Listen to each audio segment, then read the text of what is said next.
Mom, I brought your medication. Have you thought more about signing over the villa to me? It would make things so much easier for everyone. Nathan's voice floated through my bedroom doorway with practiced concern, each word carefully measured, like ingredients in a recipe. I watched him from my bed as he placed the small white pharmacy bag on my nightstand, his movements deliberately slow, as if I might startle like a frightened animal. Before we jump back in, tell us where you're tuning in from, and if this story touches you, make sure you're subscribed, because tomorrow, I've saved something extra special for you. I was 68, not dead, though judging by how eagerly my son hovered around my Mediterranean villa these days, he seemed to be counting down the days.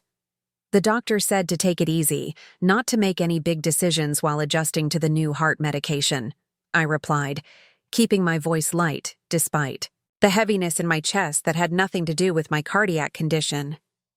Nathan's smile tightened at the corners. But we've discussed this for months, Mom. The property taxes alone are killing you. Let me handle everything. You can still live here, of course. Nothing would change. Except ownership. Except control. Except everything. I reached for the glass of water on my nightstand, my hand trembling slightly, a new side effect of the beta blockers that Nathan watched with poorly disguised interest. I'm feeling tired now, I said. Maybe we can talk tomorrow. Relief washed over his face. He thought he was wearing me down. Of course, rest up. I'll check in on you this evening. After the door closed behind him, I lay still, listening to his footsteps recede down the marble hallway of Villa Serena, the home my late husband Giorgio and I had lovingly restored over 3 decades, nestled in the hills outside Valencia with views stretching to the Mediterranean. The home that had been my sanctuary through grief and joy. The home that my son suddenly couldn't wait to get his hands on now that property values in the area had tripled. I reached under my pillow and pulled out my phone, not the one Nathan knew about, but a newer model my neighbor Carmen had helped me purchase. My fingers navigated to my photos, to the document I'd photographed 2 weeks ago. The new deed to Villa Serena, transferred into an irrevocable trust with very specific conditions. No one knew. Not Nathan. Not his wife Belinda, who could barely disguise her disdain for the outdated Mediterranean architecture she was already planning to renovate. Not even my daughter Lucia, who lived in Berlin and called dutifully once a week, her voice always distracted, always rushing somewhere more important. What would they say if they knew their ailing mother had slipped away to a notary with her attorney while they thought she was at physical therapy? What would they say if they knew the villa they were circling like vultures was already beyond their reach? The thought brought both satisfaction and a profound sadness that settled in my bones deeper than any medical condition. It hadn't always been this way. I closed my eyes, remembering when Nathan was small, running through these same rooms, his laughter echoing off the terracotta tiles. Back when his eyes lit up at the sight of me, not at the thought of what I owned. My phone buzzed, a text from Elena, my attorney, documents recorded successfully. Trust now active. Are you ready for next steps? I typed back a simple, yes. Then I set the phone aside and looked out my window at the olive grove Giorgio and I had planted by hand, now mature and productive, silvery leaves shimmering in the late afternoon light. The property had been worth maybe 1/10 of its current value when we'd scraped together everything we had to buy it. Back then, Nathan would spend hours helping his father tend those trees, proud of each blister on his small hands. When had that changed? When had the land become more valuable to him than the love it represented? Perhaps it was after Giorgio died 7 years ago. Or perhaps it was when Nathan's investment firm hit trouble last year, trouble he thought I didn't know about. Trouble, serious enough that he'd suddenly developed an intense interest in helping me manage my estate. The medication on my nightstand seemed to pulse with accusation. Nathan had been so helpful lately, picking up prescriptions, taking me to doctor appointments, even arranging for a weekly nurse visit. all while casually dropping comments about how I shouldn't worry about the villa and how he could take it off my hands. I wasn't naive. The new medication had side effects, confusion sometimes, fatigue certainly, but behind these symptoms, my mind remained clear. Clear enough to notice how often Nathan mentioned the papers he'd had drawn up. Clear enough to see how his eyes tracked my shaking hands with barely concealed impatience. My phone buzzed again. Carmen this time. Margarita, Nurse Rachel confirmed for tomorrow at 10. She knows the plan. I smiled. Rachel wasn't just any nurse. She was also a notary public and would serve as a witness when needed. Most importantly, she wasn't arranged by Nathan, but by my doctor. My real doctor, not the specialist Nathan had been so insistent I see. Sun was setting now, casting long shadows through my bedroom. Soon, Nathan would return with dinner, and another gentle nudge about securing my future. He'd pour me a glass of wine despite the clear warnings not to mix it with my medication. He'd watch me with that strange mixture of concern and calculation that had become as familiar as it was heartbreaking.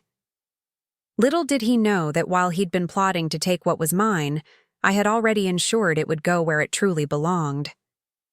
Not to someone who saw only its monetary value, but to those who would honor what it represented. My hand reached for the small drawer in my nightstand, fingertips brushing against the envelope inside. My amended will, with instructions to be opened only after the second phase of my plan was complete. Outside my window, an evening breeze stirred the olive branches, trees that would outlive us all, their roots deep and enduring. Like the truth, I thought. No matter how deeply buried, it always finds its way to the surface. Nathan's footsteps sounded again in the hallway, accompanied by the soft clink of dishes on a tray. I quickly tucked the phone away and steadied my breathing. The game we were playing was nearing its final move. The son who thought his mother too weak and confused to protect herself was about to discover just how wrong he was. I had not survived 6 decades of life's hardships to be outmaneuvered now, least of all by the child I had once taught to play chess. Checkmate was coming, and he wouldn't even see it until it was too late. Preparing and narrating this story took us a lot of time, so if you are enjoying it, subscribe to our channel. It means a lot to us. Now, back to the story. I could pinpoint the exact moment when I realized my son had become a stranger to me. It wasn't when he first suggested I sell the villa 3 months ago, claiming concern about maintenance costs. It wasn't even when he began bringing real estate agents by, introducing them as friends, while they surreptitiously measured rooms and assessed values. No. It was on a particular Tuesday last month, a day bathed in the golden Mediterranean light, that had first made Giorgio and me fall in love with this property 35 years ago. I had been sitting in the garden courtyard, surrounded by the terracotta pots of lavender and rosemary I still tenderly maintained, despite my frailty that Nathan so often referenced. The French doors to the study were open, and I heard Nathan's voice, not realizing I was within earshot. "It's worth at least $3 million now, possibly 4 with the right buyer," he was saying, his voice carrying that polished smoothness he used for business calls. "The old woman won't need to know the final selling price. We'll tell her $2 million, put the rest in offshore accounts." A pause. Then a laugh. "She's on 3 new medications, Belinda. Half the time she doesn't remember what day it is. Getting her signature will be simple." I sat frozen, my secateurs still poised over a lavender stalk, as the truth crashed down. Around me, the son I had raised, the boy who had once placed hand-picked wildflowers on my breakfast tray, was now calculating how to best defraud me. That night, I locked my bedroom door and wept, not just for the betrayal, but for what it revealed. The child I had loved so fiercely had vanished, replaced by someone I no longer recognized. The next morning, I made 2 calls, one to Carmen, my closest friend since moving to Spain, and one to Elena Vega, an attorney I had worked with on Giorgio's estate after his passing. "This doesn't surprise me," Carmen said, her voice gentle but firm through the phone. Her apartment overlooked my eastern gardens, close enough that she had witnessed the parade of friends and consultants Nathan had been bringing by. That boy changed after Giorgio died. Suddenly, the inheritance mattered more than the inheritance. "He thinks I'm already half gone," I said, my voice steadier than I expected. Mentally, I mean. "He's setting the groundwork to claim I wasn't competent." "Then we document your competence," Elena said when I conferenced her in. "And we act before he does." That conversation was the genesis of our plan, a plan that required me to play into Nathan's perception while secretly laying groundwork of my own. Elena arrived the following day under the guise of updating some insurance paperwork. Nathan had given her a cursory greeting before returning to his laptop in the East Wing, the section of the villa he had gradually claimed as his office over the past few months. "While property laws here differ from Italian law, your late husband was smart to establish Spanish residency and property ownership," Elena explained quietly in my sunroom, doors firmly closed. "The villa is solely in your name, but Nathan could potentially force a guardianship claim if he can prove diminished capacity." "Which is exactly what he's building toward," I said, rubbing my arms despite the warmth of the day. "Then we move everything immediately," Elena said. "The irrevocable trust is our best option. You remain beneficiary during your lifetime with right of occupancy. After that—" She paused, eyebrows raised. "After that, not to him," I said firmly. The words felt like glass in my throat, but once spoken, a strange clarity descended. This wasn't spite. This was protection. Protection of Giorgio's legacy, of our shared dream, from someone who saw it only as a number in a bank account. I thought of the olive press Giuseppe still operated on the north end of the property, producing the small batch oils that local restaurants treasured. I thought of Mariana and her family, who had tended the citrus groves for 3 generations. I thought of the seasonal festivals we hosted in the main courtyard, where local artisans and farmers had gathered for decades. None of that would survive. If Nathan got his way, the property would be carved up, developed, its soul extracted for maximum profit. The thought made me physically ill. "What about Lucia?" Elena asked. My daughter had moved to Berlin years ago, building a career as a concert violinist. Her calls were dutiful but distant, her visits rare. "Lucia never wanted the villa," I said quietly. "She finds it provincial, trapped in the past." Elena nodded. "Then we create something new. A foundation, perhaps." That conversation gave birth to the Villa Serena Heritage Trust. While Nathan thought I was resting or at medical appointments, Elena and I were finalizing documents, transferring deeds, establishing ironclad protections. But the breaking point, the moment that forced my hand and accelerated our timeline, came just 3 days ago. I had been genuinely unwell that morning, the new beta blockers causing dizziness severe enough that I had remained in bed. Nathan had been solicitous, bringing tea and toast, checking my temperature with theatrical concern. "I spoke with Dr. Ferrero," he said, sitting at the edge of my bed. "He thinks we should consider moving you somewhere, with professional care, just temporarily," he added quickly, seeing my expression. Dr. Ferrero was not my regular physician, but a specialist Nathan had insisted I see. A specialist who, I later discovered through Carmen's discreet inquiries, had business connections to Nathan's investment partner. "I'm fine here," I said.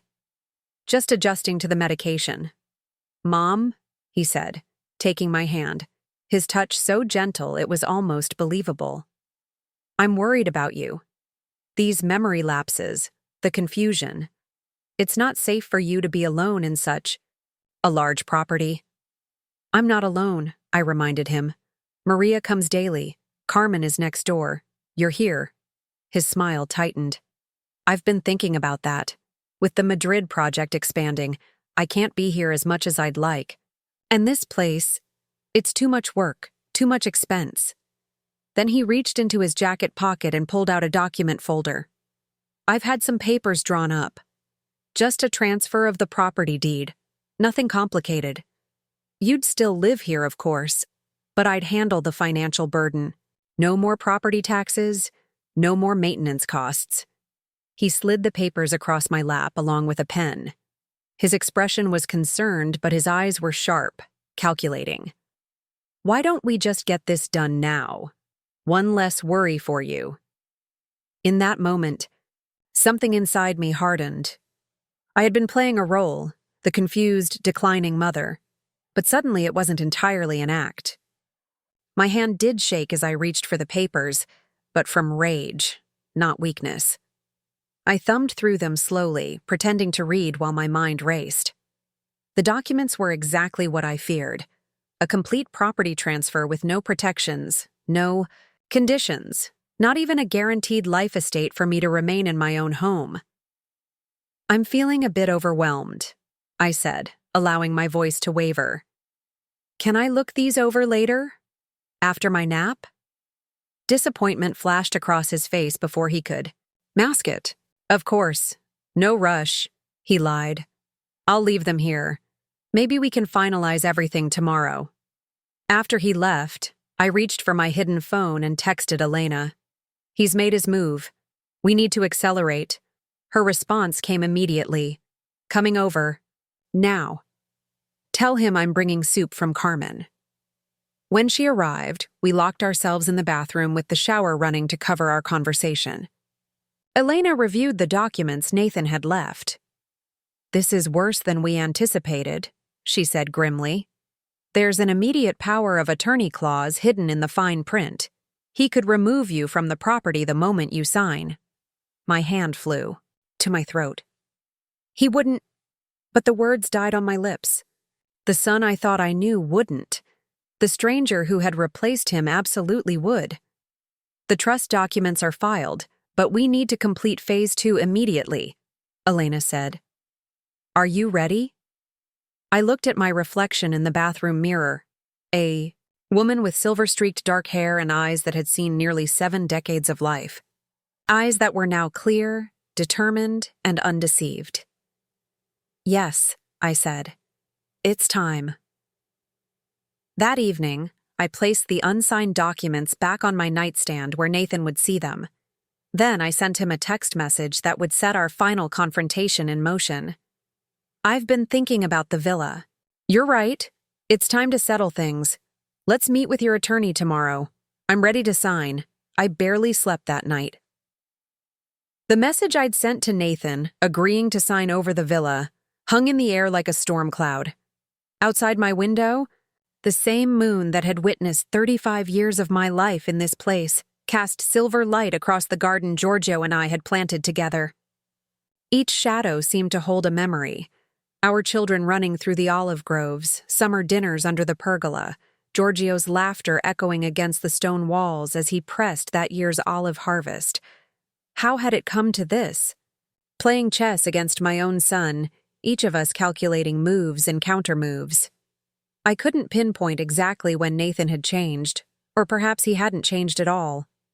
Perhaps I simply hadn't wanted to see what was always there. At 3 a.m., I carefully slid out of bed, mindful of the creaking floorboard near the window. Nathan's bedroom was in the east wing, but he'd always been a light sleeper. I slipped on my robe and padded barefoot down the hallway to Giorgio's study, a room I'd kept exactly as he left it. The door hinges whispered as I entered. Moonlight filtered through the iron-framed windows, illuminating the old cherrywood desk where Giorgio had managed our affairs for decades. I ran my fingers over its surface, feeling the small indentations from years of writing, bills paid, letters composed, a life documented in accumulated pressure marks. From the bottom drawer, I removed a small wooden box with a brass lock. The key was on my necklace, nestled beside the small gold cross Giorgio had given me on our wedding day. Inside lay documents that told the true history of Villa Serena, Not just deeds and titles, but the human story. There was the original hand-drawn plan from 1914 when the villa was built by a retired sea captain, the faded photograph of Giorgio and me on the day we purchased it in 1989, standing proudly before its crumbling facade. Back then, most people thought we were crazy to take on such a massive restoration project, especially since we were foreigners, and the Italian professor and his American wife settling in the Spanish countryside. I extracted a stack of letters tied with faded blue ribbon, correspondence with the local historical society documenting the villa's significance. These were my ammunition, my protection against Nathan's plans for luxury condominiums or a boutique hotel that would erase everything that made this place special. "What are you doing, Mom?" I startled, nearly dropping the box. Nathan stood in the doorway, his silhouette sharp against the darkness of the hallway. I hadn't heard him approach. "I couldn't sleep," I said, clutching the box closer. "Just looking at some old papers." He stepped into the room, his movements deliberate. In the moonlight, his features looked harder, the resemblance to Giorgio that once brought me comfort now twisted into something that made my heart race with unease. "You should be resting. Tomorrow's a big day." His voice was solicitous, but his eyes fixed on the box in my hands. "What's that?" "Just memories," I said, closing the lid. "Nothing important." He reached for the box. "Let me put it away for you." I tightened my grip. "No." Something flashed in his eyes, annoyance quickly masked. "Mom, you're being paranoid. Again. This is exactly why we need to simplify things for you." "By taking my home?" The words escaped before I could stop them. His expression shifted to practiced patience. "No one's taking anything. I'm protecting what's yours, what's ours, the family legacy." The word family in his mouth suddenly seemed obscene. What did he know of family? Of the sacrifices Giorgio and I had made to create this place, to build a life here? "I'm tired," I said, clutching the box to my chest. "I'll go back to bed." He watched me carefully, then stepped aside with exaggerated courtesy. "Of course, I'll walk you back to your room."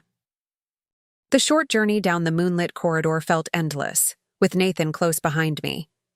At my bedroom door, he paused. "Sleep well, Mom. Tomorrow will be easier than you think." After he left, I locked my door and sat on the edge of my bed, trembling. From beneath my pillow, I withdrew my secret phone and sent a message to Carmen. "He's watching me closely. Be ready early." Her reply came immediately. "Elena and I will be there at 8. Rachel at 9. Stay strong." I tucked the wooden box under my bed and tried to sleep, but rest wouldn't come. Instead, memories flooded back, not just of the happy years, but of the warning signs I'd ignored. Nathan at 16, furious when we refused to sell a parcel of land to fund his first business venture. "This place is just dirt and old stones," he'd shouted. "It's worthless." Nathan at 25, bringing home Belinda for the first time, her carefully concealed disdain for our quaint lifestyle, the whispered conversations I wasn't meant to overhear about how much the property might fetch if properly developed. Nathan at 30, after Giorgio's diagnosis, already making discreet inquiries about Spanish inheritance law, while my husband still drew breath. By contrast, I remembered Lucia at the funeral, playing Giorgio's favorite Schubert piece on her violin beside the olive grove he'd loved, her face wet with genuine tears. She might have chosen a different path, might find the villa provincial, but she understood its heart. Yet even Lucia had grown distant over the years. Our weekly calls had become perfunctory, filled with polite inquiries but little substance. When I mentioned Nathan's increasing presence at the villa 3 months ago, she had merely said, "That's good, Mom. You shouldn't be alone there." I had tried once 2 weeks ago to explain my concerns more explicitly. "Nathan's been talking about me selling the villa," I'd told her during our Sunday call. "Maybe it's not a bad idea," she'd replied, distracted by something on her end of the line. It's a lot for you to manage alone. But it's our home, I'd said. Your father's legacy. Dad's legacy is what he taught us, Mom, not some old house. Besides, property values in that region are at a peak right now. Nathan knows about these things. The conversation had left me hollow.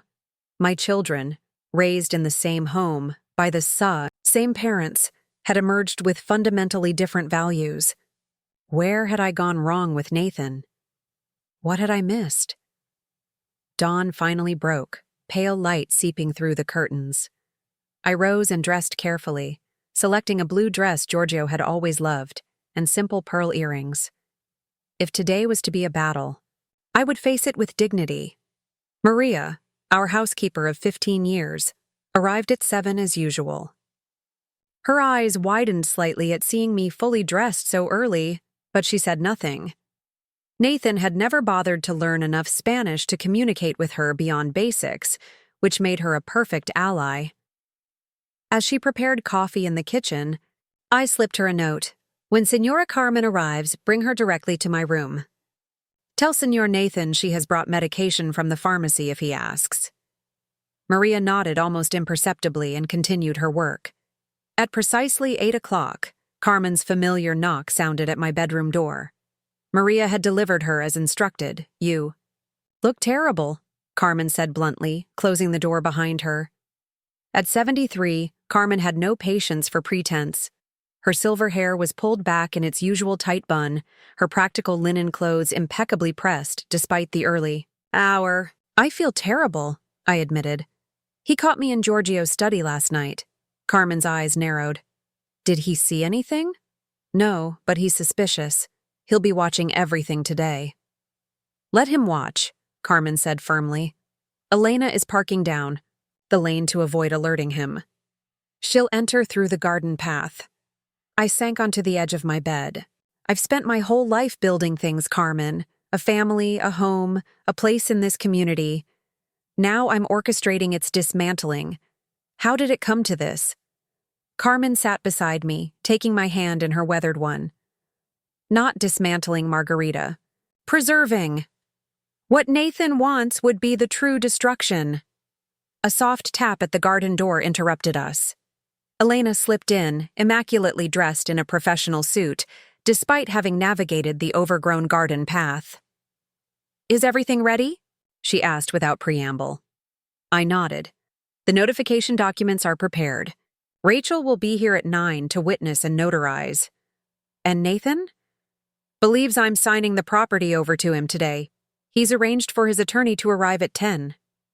Elena placed her briefcase on the small writing desk and extracted several folders.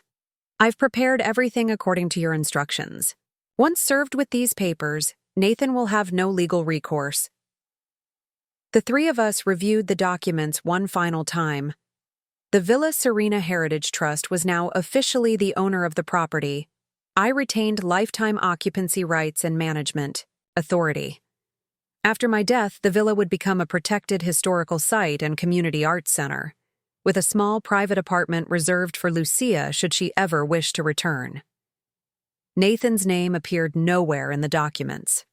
He'll be furious, I said quietly. Let him be, Carmen replied. What can he do? The answer to that question terrified me more than I wanted to admit. I'd seen the cold calculation in Nathan's eyes, the barely concealed impatience. For the first time in my life, I didn't feel safe in my son's presence. At 9 o'clock precisely, Rachel arrived, a competent British woman in her 50s who served as both a registered nurse and a notary public. Nathan intercepted her in the entry hall. Mrs. Vasari's health evaluation is scheduled for this afternoon, I heard him say, his voice carrying up the stairwell. You're early. Actually, I'm right on time, Rachel replied smoothly. Your mother requested a medication review this morning. Before any other appointments, doctor's orders. I listened for Nathan's response, tense with anticipation. After a slight pause, he said, She's in her room. I'll take you up. No need, Rachel replied cheerfully. I know the way. Perhaps you could prepare her morning tea? The doctor recommended chamomile with her new medication. Footsteps sounded on the stairs. Elena quickly repositioned herself out of immediate sight. From the door, Carmen straightened her shoulders. The next hour would determine everything. After 35 years of caretaking this place and its legacy, I was about to take the most difficult stand of my life, against my own son, for everything Giorgio and I had built. The irony wasn't lost on me. Nathan believed me too weak and confused to manage my affairs, yet I had orchestrated a legal countermove he never saw coming. He thought today would secure his victory. Instead, it would reveal his defeat. When Rachel knocked at my bedroom door, I took a deep breath and called out, "Come in." It was time. Rachel entered with professional efficiency, medical bag in one hand, notary supplies in the other. Nathan hovered in the doorway behind her, his expression a carefully composed mask of filial concern. "I'll be right downstairs if you need anything, Mom," he said, his eyes scanning the room, lingering momentarily on Carmen before settling on me. "Your tea will be ready soon." "Thank you, Nathan," I replied, matching his performance with one of my own. The frail mother, grateful for her son's attentions. The door closed, but I knew better than to believe we had privacy. Nathan would be listening, perhaps even recording. We had planned for this. Rachel began her routine checks: blood, pressure, temperature, medication review, all legitimate medical care that created the perfect cover for our actual purpose. Carmen assisted her with practiced familiarity, while Elena remained seated in the corner armchair, ostensibly reviewing health insurance documents. "Your pressure is a bit elevated this morning, Mrs. Vasari," Rachel announced in a clear, carrying voice. "Are you feeling anxious about anything?" "Just the usual worries," I replied, loud enough to be heard through the door. "Getting old isn't for the faint of heart." Rachel nodded, understanding our charade. She continued her medical evaluation while slipping me the notary documents beneath the cover of checking my pulse. Meanwhile, Carmen moved to the bedroom door and opened it suddenly. Nathan nearly fell forward, clearly having been leaning against it. He recovered quickly, balancing a tea tray with exaggerated care. "I thought you might be finished," he said smoothly. "Tea's ready." "How thoughtful," Carmen said dryly. "Why don't you set it down and give us a few more minutes? Medical privacy and all that." Nathan's smile tightened, but he placed the tray on the side table. "Of course, I'll be in my office. The attorney will arrive at 10, Mom. Don't forget." After he retreated, Carmen closed the door firmly and turned the old-fashioned key in the lock. "He was listening," she whispered unnecessarily. "As expected," Elena replied, rising from her chair and extracting documents from her briefcase. "We have 20 minutes maximum before he becomes suspicious enough to intervene." What followed was a carefully choreographed process. Rachel, in her capacity as a notary public, officially witnessed and stamped the final documents confirming my mental competence, assessed by an independent physician last week, and my formal notification of the trust's existence. "Remember," Elena said as I signed the last page, "the property transfer to the trust is already complete and legally binding. These documents merely formalize your notification to any interested parties that the transfer has occurred." My hand trembled slightly as I signed my name. Not from medication this time, but from the weight of what I was doing. With this signature, I was severing my last hope that Nathan might somehow return to being the son I'd raised. "It's done," Rachel said quietly, applying her notary seal to the document. "Now for phase 2. At precisely 9:45, 15 minutes before Nathan's attorney was scheduled to arrive, Carmen unlocked the bedroom door. Elena gathered the papers into her briefcase, nodding to me once. Rachel packed away her medical and notary supplies. "I'll be back this afternoon for your regular checkup, Mrs. Vasari," she said in her normal volume. "Remember to take the new medication with food." "Thank you, Rachel," I replied, loud enough to carry. "I feel much better already." The three women, left my room together, their departure a signal to Nathan that our private business was concluded. I remained seated on the edge of my bed, hands folded in my lap, heart pounding so violently I feared my actual medical condition might worsen. Through my open window, I heard their vehicles departing down the gravel drive. Now I was alone in the villa with Nathan, awaiting the confrontation that had been building for months. I didn't have to wait long. Nathan appeared in my doorway within minutes, his expression pleasantly inquiring. "Are you ready, Mom? Mr. Delgado will be here any minute." Mr. Delgado was not a lawyer I recognized, not someone from the reputable firm that had handled Giorgio's estate, but a new player Nathan had introduced recently. "I'm ready," I said simply. Nathan entered, sitting beside me on the bed with practiced concern. "This is the right decision, Mom. You know that, right? The villa requires too much maintenance, too much expense. Once it's under my name, all those worries disappear for you." "All my worries," I repeated quietly. "Exactly." His smile widened. "You'll have nothing to worry about ever again." The doorbell rang, its deep chime reverberating through the old stone walls. Nathan patted my hand. "That'll be Mr. Delgado. Why don't you come downstairs? We can sign everything in the front parlor. More comfortable." I allowed him to help me up, playing into his perception of my frailty. His hand on my elbow guided me down the grand staircase where Giorgio and I had once welcomed countless guests, celebrated family milestones, built a life measured in thousands of small moments. In the front parlor, a sun-drenched room with vaulted ceilings and views of the distant Mediterranean, a short, serious man in an expensive suit waited. He rose when I entered, offering a too-firm handshake and a smile that didn't reach his eyes. "Mrs. Vasari, a pleasure to finally meet you. I'm Antonio Delgado." "Let's get straight to business," Nathan interjected, guiding me to a seat at the antique rosewood table where the documents already lay spread out. "Mom's had her medication and she tires easily." Mr. Delgado nodded, seating himself across from me. "Everything is prepared according to your son's instructions, Mrs. Vasari. A simple property transfer. You maintain lifetime residency rights, of course, while transferring the deed and management responsibilities to your son." I looked down at the documents, identical to those Nathan had tried to have me sign the previous day. The same trap, now with an official witness to ensure it, snapped shut properly. "Before we begin," I said, surprising them both with the strength in my voice, "I have something I need to share." Nathan tensed beside me. "Mom, we've discussed everything already. Let's not complicate." "I insist," I said firmly. From the pocket of my cardigan, I withdrew an envelope. Not the trust documents themselves, but the formal notification Elena had prepared. I placed it on top of the papers Nathan wanted me to sign. "What's this?"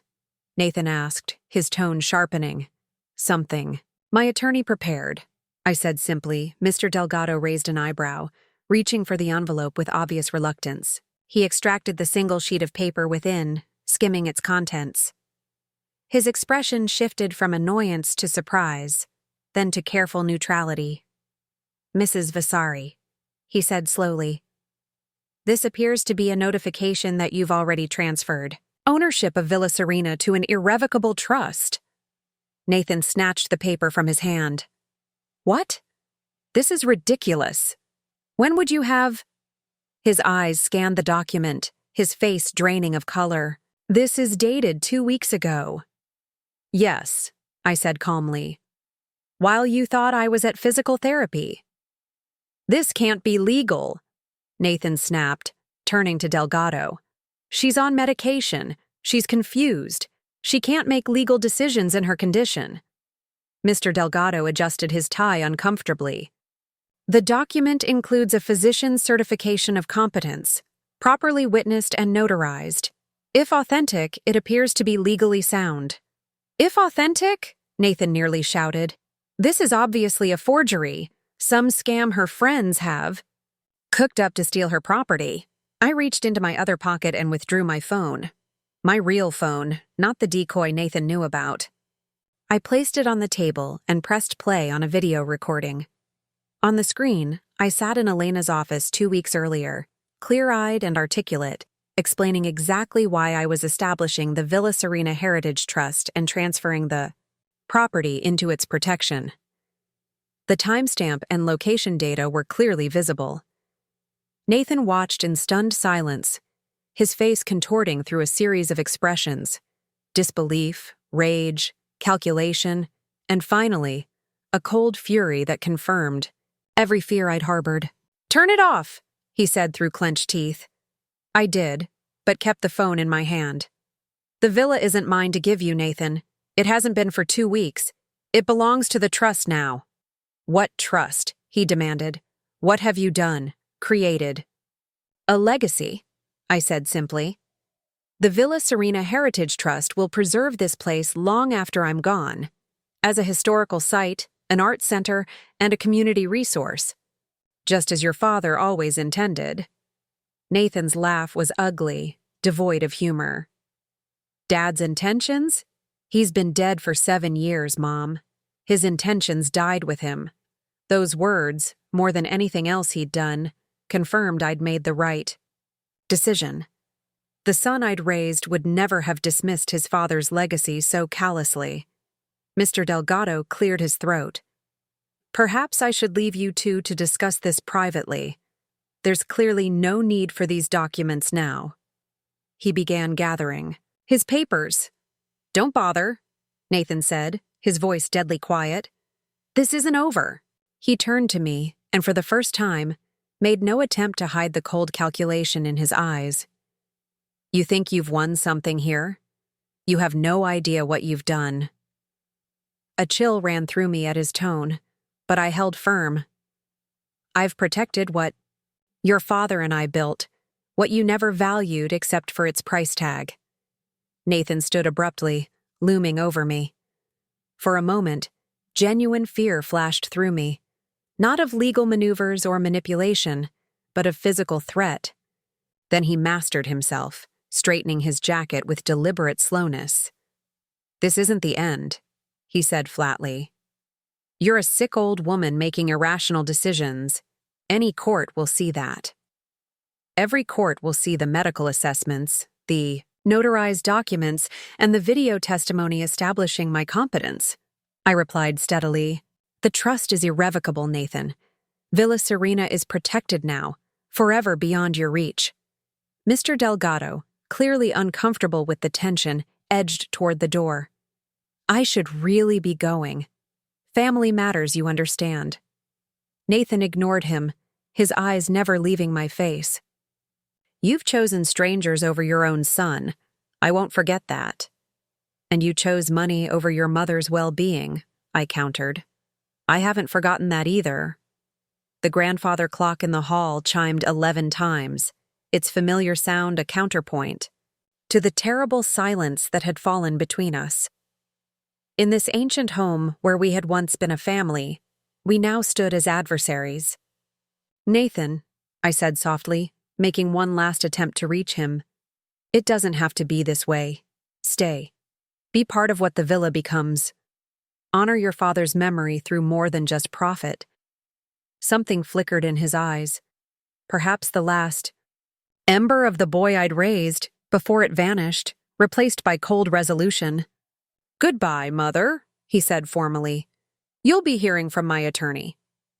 He turned and strode from the room without a backward glance. Mr. Delgado mumbled an awkward farewell and hurried after him.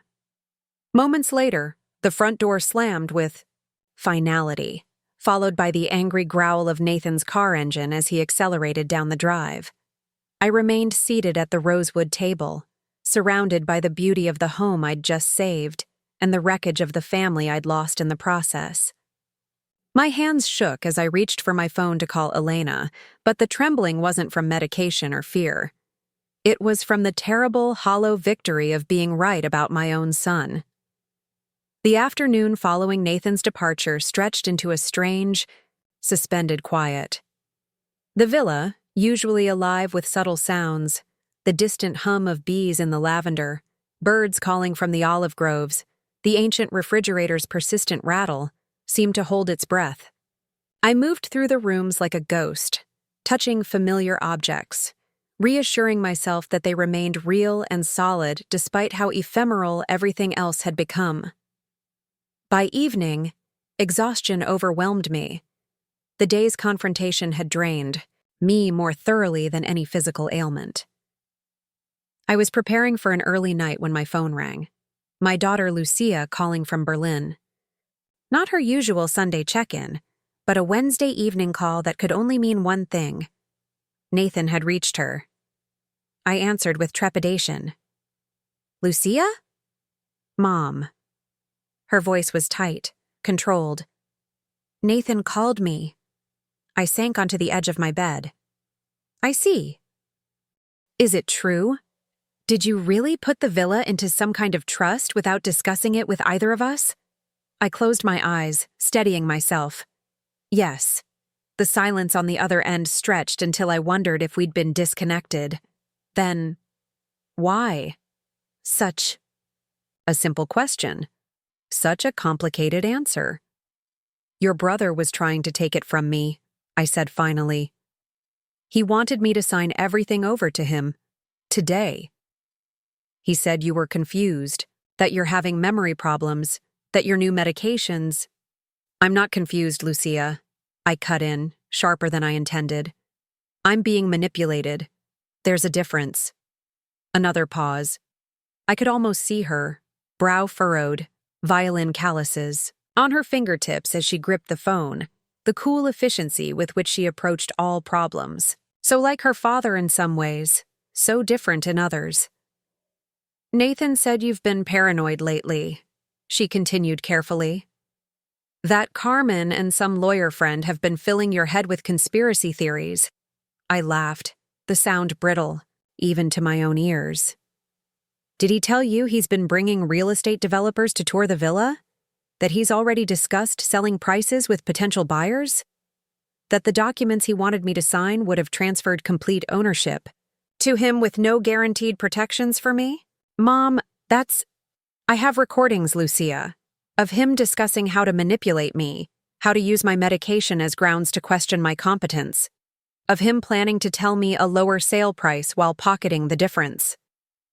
She inhaled sharply. "That can't be right."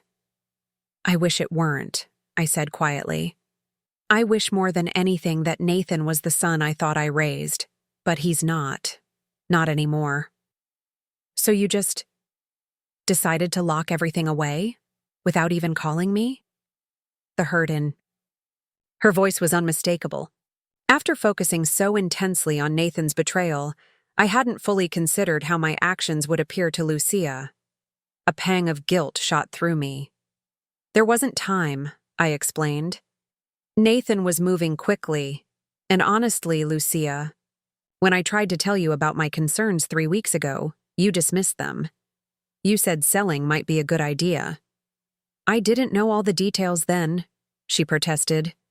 "Would they have mattered?" I asked softly. "You've made it clear for years that the villa means little to you. You called it a burden, outdated, provincial." "That doesn't mean I wanted it stolen from you." Her voice rose. "Or that I wanted to be completely cut out of decisions about our family home." Family, home. When was the last time she'd used those words? When was the last time she'd spent more than an obligatory holiday weekend here? "You're not cut out," I said carefully. "The trust includes provisions for you. There's an apartment that will always be yours if you want it. The foundation will support music education programs. I thought you'd approve."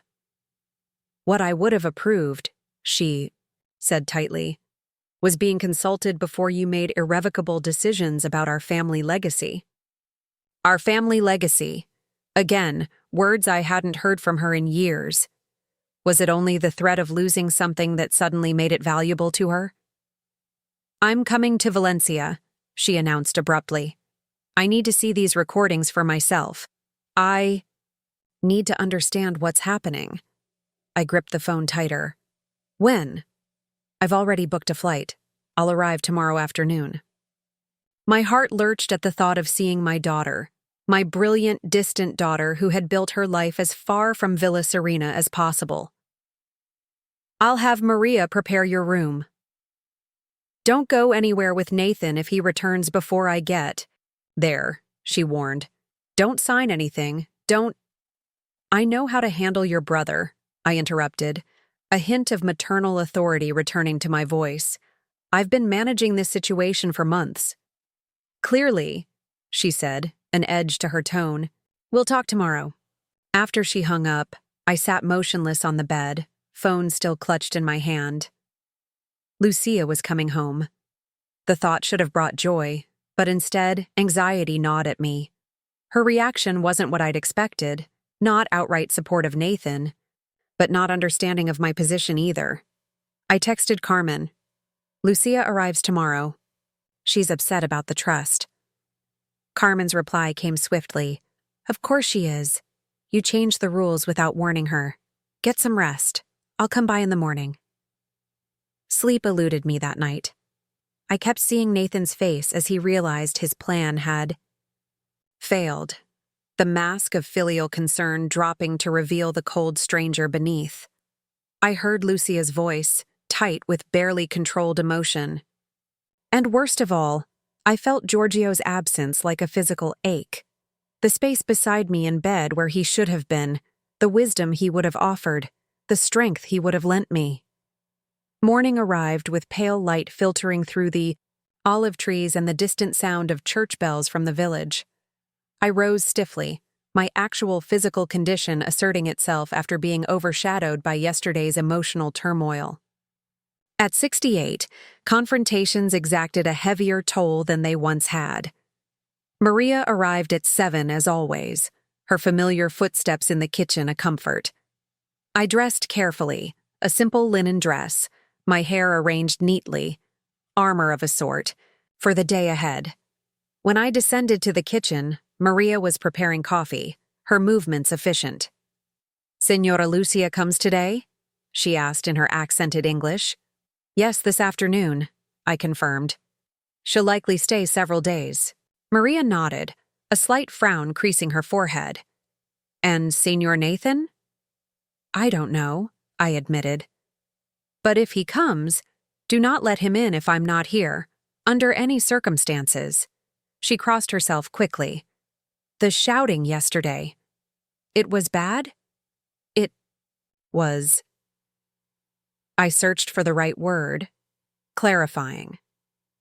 Maria didn't press further, respecting the boundaries that 35 years in Spain had taught me were essential to proper household management.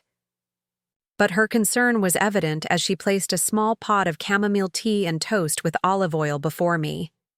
Eat, she said simply. Medicines need food. I managed a few bites to please her, though my appetite had vanished. By 9, Carmen arrived, letting herself in through the kitchen door as she had countless times over the years. You look terrible, she greeted me, sliding into a chair at the kitchen table. You mentioned that yesterday, I replied dryly, and it's still true today. She helped herself to coffee from the pot. Have you heard from Nathan? No, I said, but Lucia called. She's arriving this afternoon. Carmen's eyebrows rose. The prodigal daughter returns. What triggered that? Nathan called her immediately after leaving yesterday. Told her I'm being manipulated by you and Elena, that I'm confused and paranoid. Carmen snorted. Of course he did. And she believed him? She's withholding judgment until she sees evidence. Hence the visit. Well, you have plenty of evidence, Carmen said firmly. The recordings, the documents he tried to have you sign, the medical evaluations confirming your competence. It's not just about evidence, I said quietly. It's about family, about her feeling excluded from decisions regarding the villa. Carmen's expression softened slightly. You did what was necessary to protect this place. If Lucia can't understand, that she doesn't have all the information, I interrupted. She's been distant, yes, but not malicious, not calculating like Nathan. You're making excuses for her, Carmen observed. Just as you made excuses for Nathan until it became impossible to ignore the truth. Her words stung because they contained a grain of truth. I had ignored Nathan's gradual transformation, attributing his behavior to stress, to grief over Giorgio's death, to anything but the simplest explanation. Greed. Lucia is different, I insisted. She may not love Villa Serena the way I do, but she respects what it meant to her father. She wouldn't destroy it for profit. Carmen sipped her coffee, regarding me thoughtfully. I hope you're right. But prepare yourself for her reaction to being excluded from your planning. Children rarely forgive parents for making major decisions without consulting them, even when those decisions are absolutely correct. My phone chimed with a text notification. I glanced down, expecting Elena with an update on potential legal challenges Nathan might pursue. Instead, it was Nathan himself. We need to talk. One last chance to fix this before lawyers get involved. I'm coming by at noon. I showed Carmen the message, my hand trembling slightly. Don't see him alone, she said immediately. In fact, don't see him at all. Let Elena handle all communication from now on. He's my son, I said, the words catching in my throat. He's a threat, Carmen corrected firmly. Yesterday proved that. If he wants to talk, he can do it through proper legal channels. I knew she was right, but something in me, the mother who remembered a tousle-haired boy running through these same rooms, resisted the finality of it. Lucia's flight lands at 2, I said. If Nathan comes at noon, that's his intention, Carmen pointed out. To get to you before Lucia arrives, to pressure you without witnesses. I nodded slowly, the reality of my new circumstances settling over me like a heavy cloak. My son was now someone I needed protection from. My daughter was flying across Europe to confirm whether her brother was a scoundrel or her mother a paranoid old woman.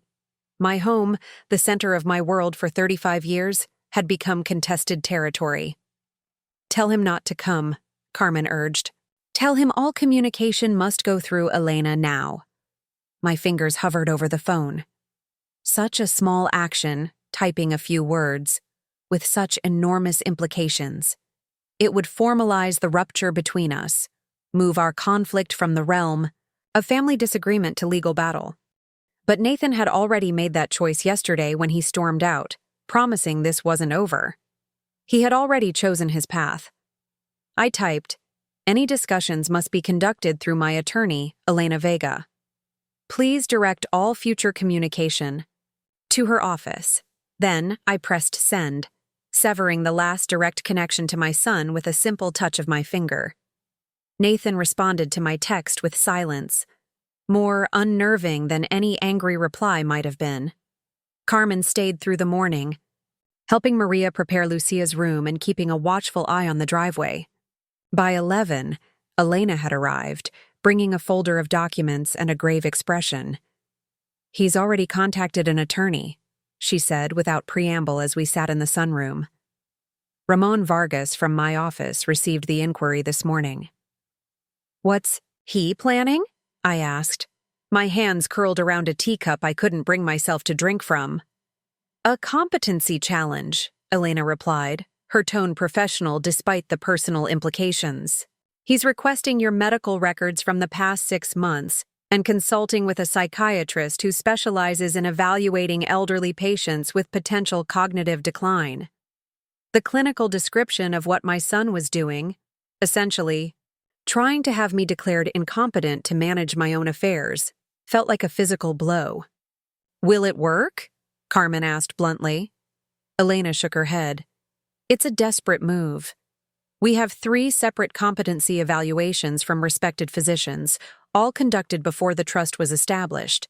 We have video testimony of your clear intent and understanding. Most importantly, the transfer to the trust is already complete and irrevocable. Then why bother? I asked. Because he's angry, Elena said simply, and because even a failed legal challenge would force you to endure depositions, medical examinations, and public scrutiny of your mental state. He's hoping to wear you down. I closed my eyes briefly. He's willing to drag our family name through the mud to subject me to humiliation. All for money. Not just money, Carmen interjected. Control, power. You took both from him yesterday. A sound from the driveway caught our attention. Through the large windows, we saw a car approaching. Not Nathan's sleek Audi, but a taxi. Lucia, I breathed, rising too quickly and feeling momentarily lightheaded. She wasn't supposed to arrive until 2. Carmen steadied me with a hand on my arm. Must have caught an earlier flight. I should greet her alone, I said, suddenly, anxious about how my daughter would react to finding a veritable war council assembled in the villa. Elena nodded, gathering her papers. I'll return tomorrow. Call me immediately if Nathan appears despite your instructions. As Elena slipped out through the kitchen door, I moved to the front entrance, watching through the beveled glass as the taxi came to a stop. Lucia emerged, tall and slender like her father, her dark hair now threaded with strands of silver I hadn't noticed in the photos she occasionally sent. She wore a simple black dress and carried a small overnight bag, her violin case clutched in her other hand. Opened the door before she could knock, and for a moment we simply looked at each other. 5 years since her last visit. 5 years of weekly phone calls that revealed almost nothing of substance about either of our lives. Lucia, I said finally, my voice barely above a whisper. She stepped forward and embraced me, a brief, awkward gesture that nonetheless brought tears to my eyes. She smelled of airports and travel, but underneath that, the same subtle perfume she'd worn since university. You've lost weight, she said, pulling back to study me with the critical eye she'd inherited from Giorgio. Side effect of the new medication, I explained, ushering her inside. Your flight was early. I changed it last night. I couldn't. She trailed off, her gaze moving past me to where Carmen stood in the hall entrance. Carmen, it's been a long time. Indeed it has, Carmen replied neutrally. Welcome home, Lucia. An uncomfortable silence fell. Lucia had never warmed to Carmen the way Nathan once had, viewing my friendship with our neighbor with a kind of restrained suspicion.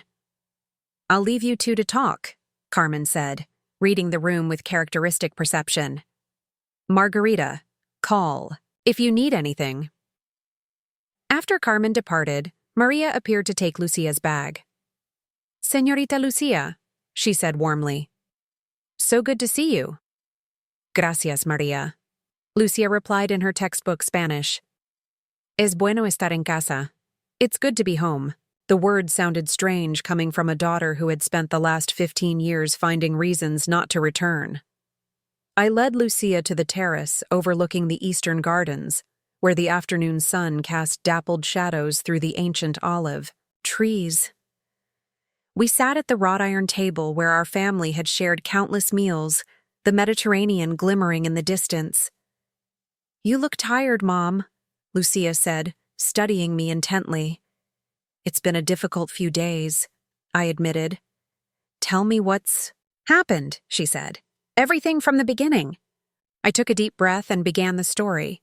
Nathan's arrival 3 months ago under the guise of concern for my well-being, the gradual escalation of his suggestions that I sell the villa, the overheard phone conversations, the manipulated medication, the documents he'd pressured me to sign. Lucia listened without interruption, her expression growing increasingly troubled. When I explained how I'd discovered his plans to sell the property for far more than he intended to tell me, her hands clenched into fists on the tabletop. And you have proof of this? She asked finally. Recordings, as you said? I nodded, retrieving my phone and pulling up the first of several videos I'd made. Nathan speaking to a real estate developer in the olive grove, discussing how the trees could be removed to make way for luxury vacation homes. Then another, Nathan, on the phone with Belinda, describing me as confused and easy to manage now that my medication had been adjusted. Lucia watched in silence, her complexion growing paler with each recording. When I showed her the documents Nathan had tried to have me sign, The complete property transfer with no protections for my continued residency. She abruptly stood and walked to the terrace edge, her back to me. "Why didn't you call me sooner?" she asked, her voice tight. "When you first suspected what he was doing?" "I tried, Lucia. 3 weeks ago, I mentioned he wanted me to sell. You said it might be a good idea." She turned to face me, eyes flashing. "I said that because you made it sound like a normal family discussion, not a plot to defraud you." "Would you have believed me?" I asked quietly.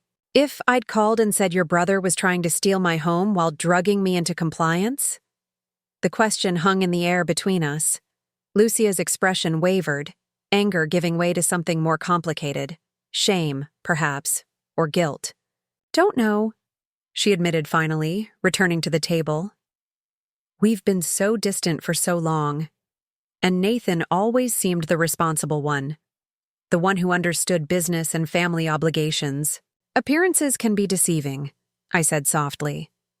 Lucia rubbed her temples, a gesture so like her father it made my heart ache.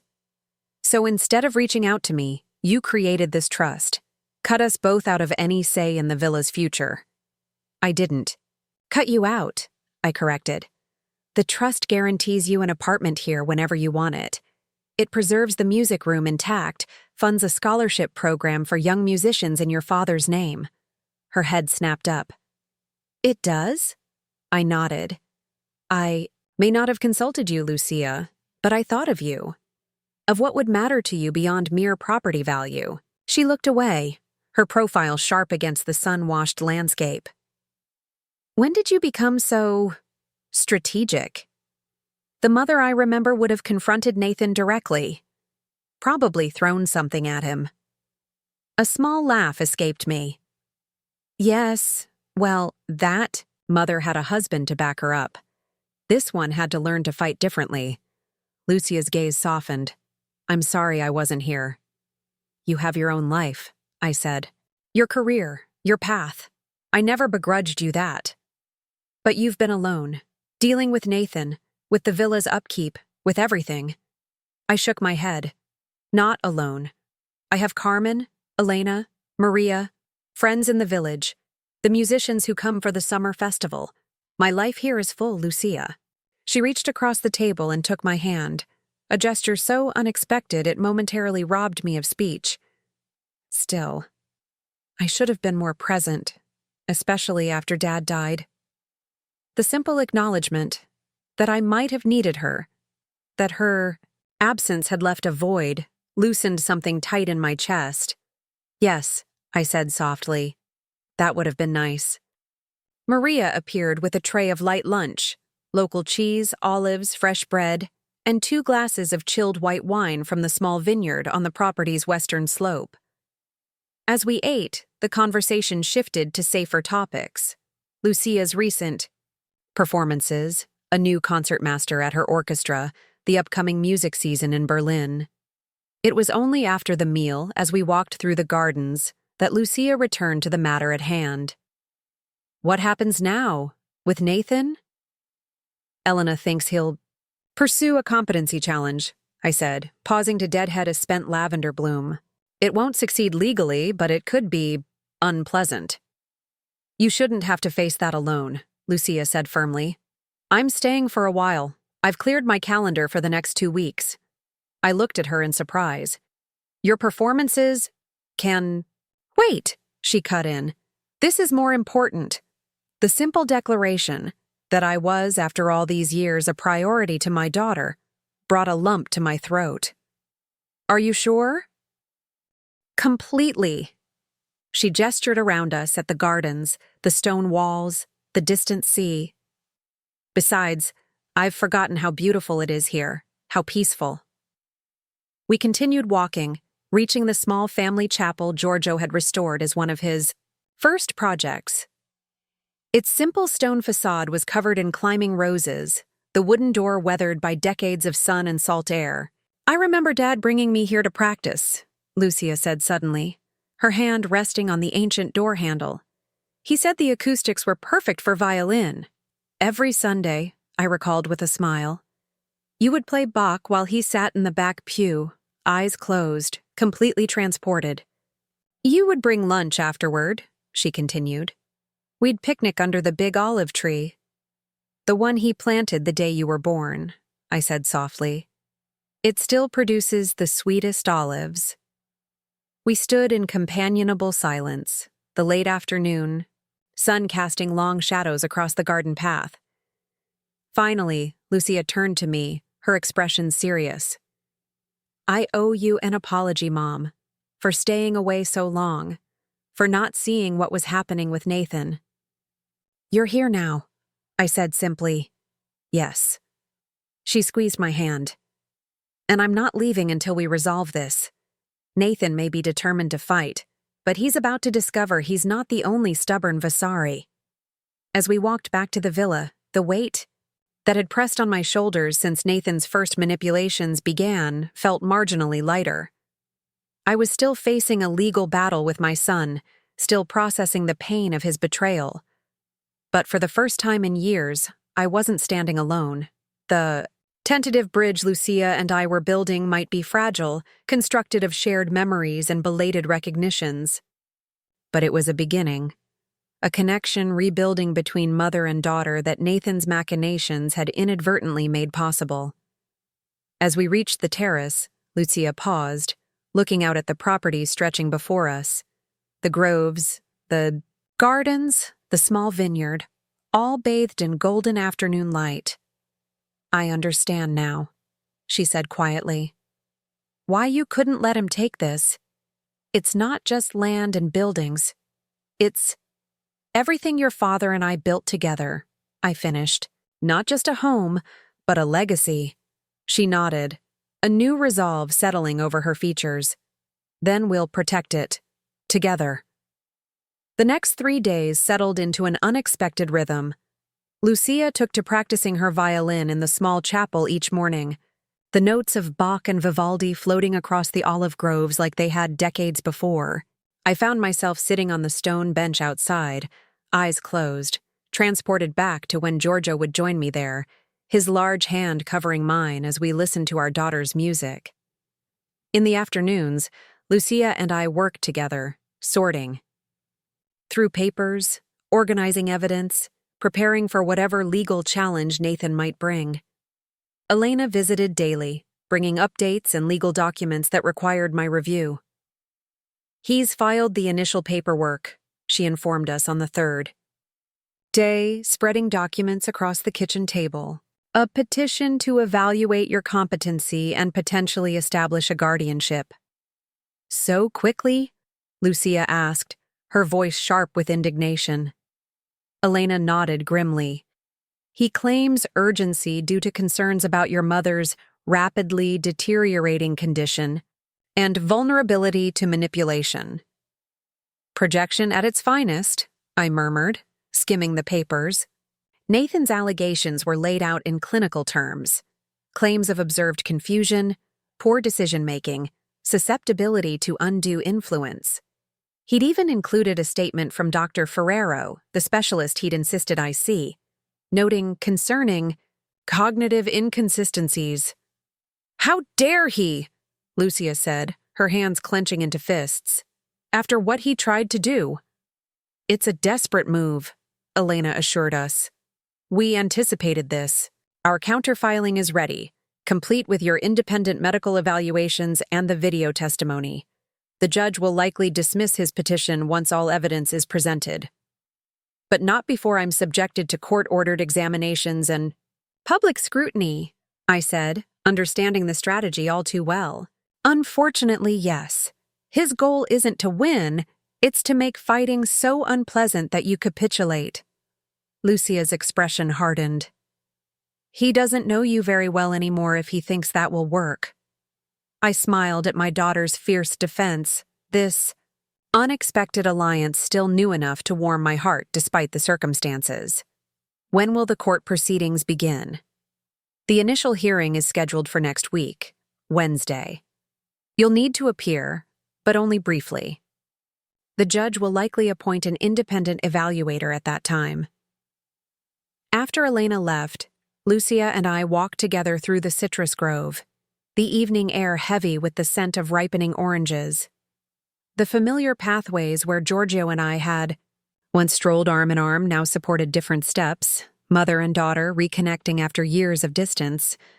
"I've been avoiding this place," Lucia admitted suddenly, touching the rough bark of a lemon tree. "Not just the villa, Spain itself. Too many memories." "Of your father?" I asked gently. She nodded. "After he died, it was easier to stay away. To build a life that didn't include all this." She gestured at the landscape around us. "Berlin has no olive trees, no terracotta tiles. Nothing to remind me." "And now?" I asked, watching her profile against the setting sun. "Now I realize what I've been missing." She turned to face me. "Not just memories of Dad, but the present. You. This place. All of it." A companionable silence fell between us as we continued walking. At the garden's edge, we paused to watch the distant Mediterranean turn golden in the evening light. "Nathan called me again last night," Lucia said abruptly. My heart stuttered. "What did he say?" "He wanted to explain his side. Claimed you've been manipulated by Carmen and Elena, that you're not yourself anymore." Her mouth twisted. "Said I needed to help him save you from yourself before you destroy the family legacy." "And what did you tell him?" I asked carefully. Lucia's eyes met mine, unflinching. "I told him I've seen the evidence, that I know exactly what he tried to do, that if he wants to preserve any relationship with either of us, he should withdraw his petition immediately." A complex emotion washed through me. Pride in my daughter's loyalty, grief for what our family had become, anger at Nathan's persistence. "He won't stop," I said quietly. "He's invested too much in this plan." "Then we'll fight him," Lucia replied simply. "For as long as it takes." That night, I woke shortly after midnight to the sound of an engine in the driveway. I rose quickly, heart pounding, and moved to the window. A sleek car idled near the front entrance, its headlights cutting through the darkness. Nathan emerged, followed by a woman I recognized as Belinda, his wife. I reached for my phone to call Carmen or Elena, then hesitated. What was his purpose in coming here at this hour? To confront me? To search for documents? To intimidate? Before I could decide, another figure appeared on the front steps, Lucia, wrapped in a robe, her stance unmistakably defensive. Through the partially open window, I caught fragments of their conversation. Absolutely not appropriate. Lucia's voice tight with anger. My mother, too. Nathan, his tone reasonable, controlled.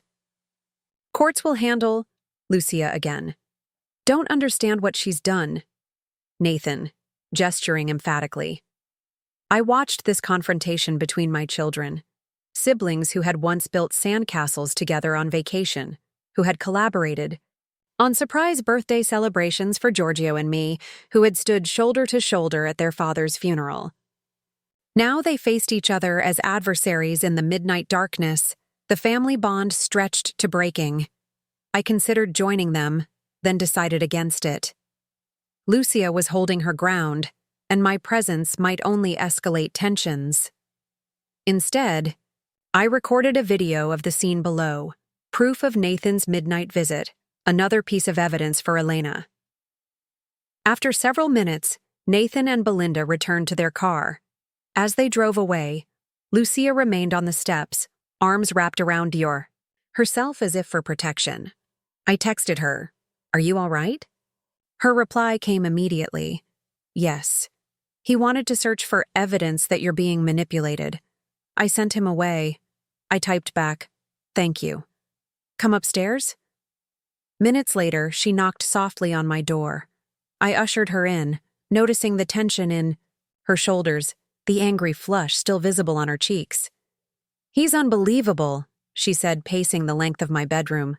"Showing up at midnight, demanding to inspect your medication, your personal papers, as if he has any right."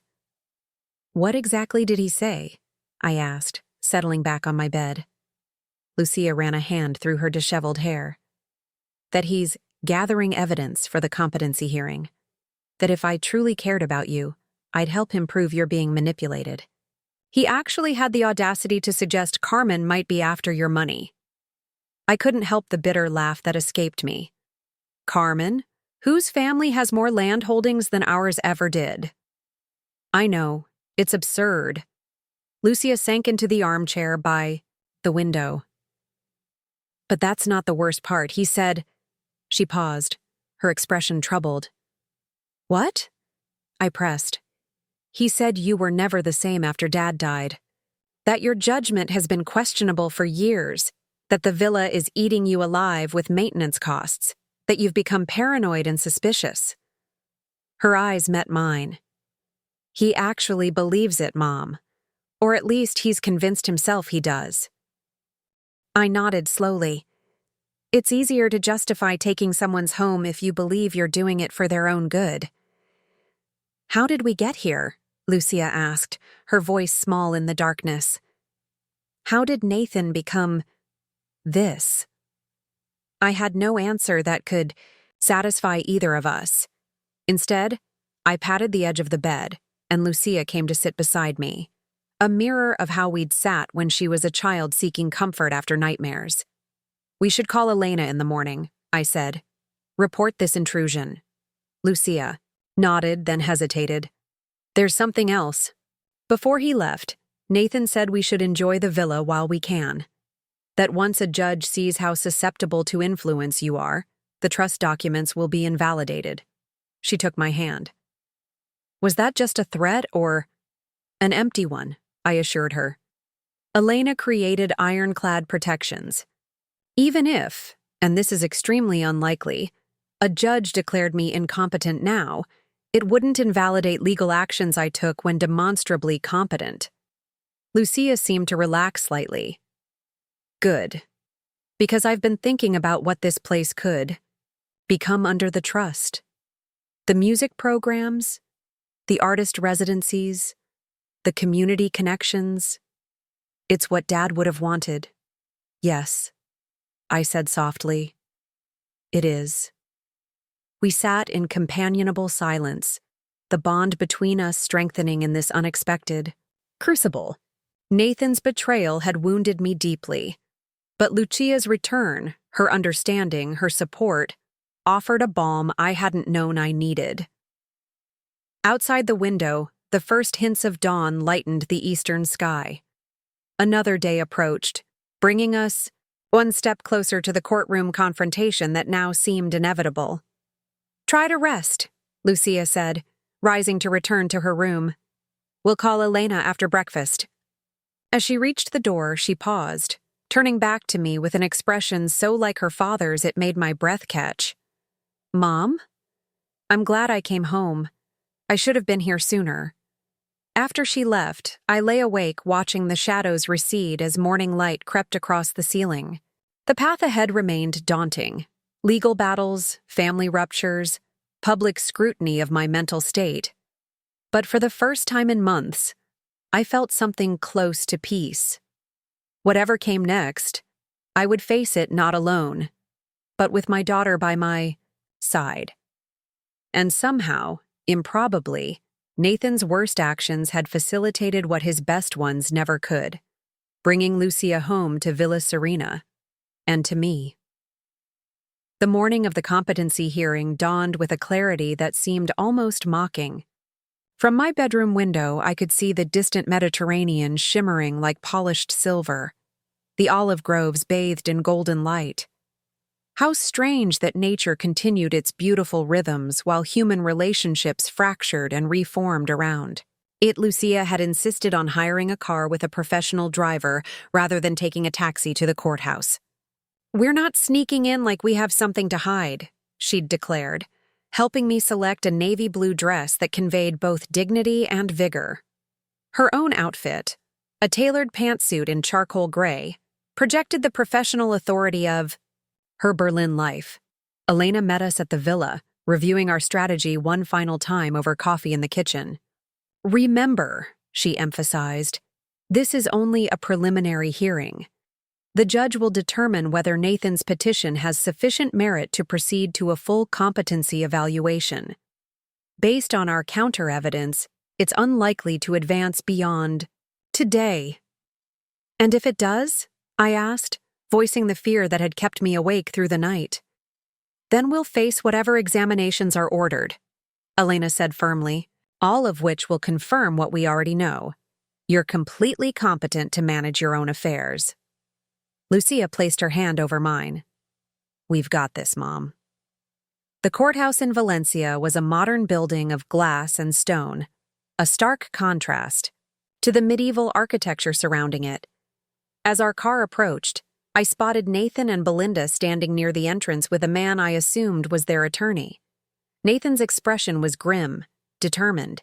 He didn't look like someone preparing to destroy his mother's autonomy. He looked like a businessman about to close an important deal. "Ignore them," Elena advised as our driver pulled to the curb. "Walk straight inside with your head high."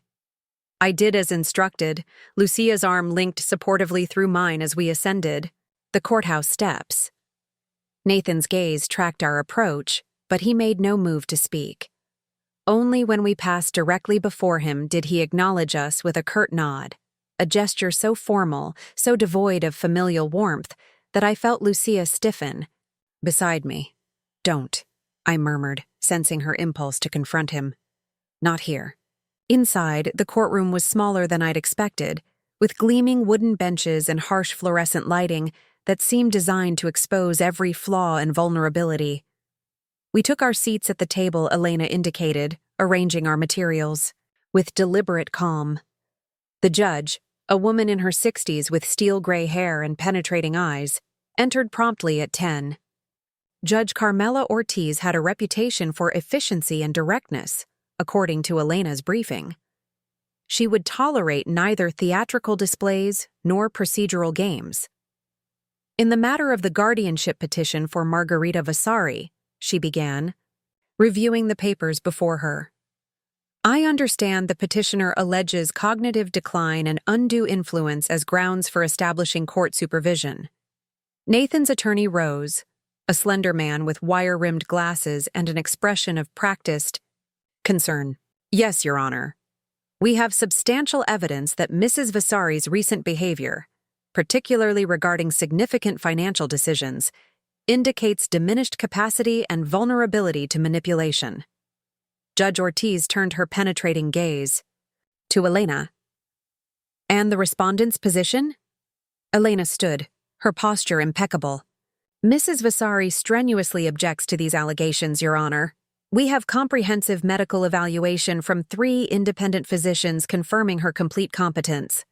We assert that this petition represents an improper attempt to overturn valid estate planning decisions the petitioner simply disagrees with." "I see." The judge reviewed the documents before her. "Mr. Vasari is seeking emergency temporary guardianship pending full evaluation. On what basis is this emergency being claimed?" Nathan's attorney stepped forward eagerly. "Your Honor, Mrs. Vasari recently transferred her primary asset, a historic villa of significant value, into an irrevocable trust, effectively removing it from family control. This action, taken while under medication that causes documented confusion, represents exactly the kind of impaired judgment we're concerned about. The transfer occurred after comprehensive medical evaluation specifically establishing Mrs. Vasari's competence," Elena countered smoothly. "We have video documentation of Mrs. Vasari explaining her rationale for the trust in detail, evidence that demonstrates clear, reasoned decision-making." Judge Ortiz held up a hand to stem the brewing argument. "I've reviewed the preliminary filings from both sides. Before proceeding further, I'd like to hear directly from Mrs. Vasari." She turned her gaze to me. "Would you please approach, Senora?" I rose, feeling every one of my 68 years as I walked to the witness stand. After being sworn in, I faced the judge, conscious of Nathan's intense stare from across the courtroom. "Mrs. Vasari," Judge Ortiz began, her tone neutral but not unkind. Your son claims you've been experiencing confusion, memory lapses, and impaired judgment, particularly since beginning new medication several months ago. How would you respond to these concerns? I took a deep breath, reminding myself of Elena's coaching. Speak clearly, stay focused, show emotion without becoming emotional. My medication does cause occasional fatigue and slight tremors, I acknowledged. But it has never affected my cognitive abilities or decision-making. I created the Villa Serena Heritage Trust after learning that my son was planning to sell the property for development once he gained control of it. And how did you learn of these plans? The judge asked. I overheard multiple conversations in which he discussed selling prices with developers and strategies for convincing me to transfer ownership. I met the judge's gaze directly. I also discovered he had already prepared documents that would give him complete control of the property with no guaranteed protections for my continued residence there. Nathan shifted in his seat, leaning forward to whisper urgently to his attorney. Your Honor, the lawyer interjected. Mrs. Vasari's perception of these conversations demonstrates exactly the paranoid thinking we're concerned about. Mr. Vasari's discussions were about proper estate planning to protect his mother's interests. Judge Ortiz held up a hand. I'll hear arguments in turn. Please continue, Mrs. Vasari. I created the trust to preserve not just the villa itself, but its purpose in the community, I explained. My late husband and I restored it with the intention that it would remain a cultural and historical resource. The trust ensures that vision continues. The judge nodded thoughtfully. And your son's claims that this decision was influenced by others, specifically your neighbor Carmen Salgado and your attorney Elena Vega? I sought their advice after discovering my son's plans, I said carefully. But the decision was entirely mine, based on my own values and my late husband's wishes. Judge Ortiz studied me for a long moment.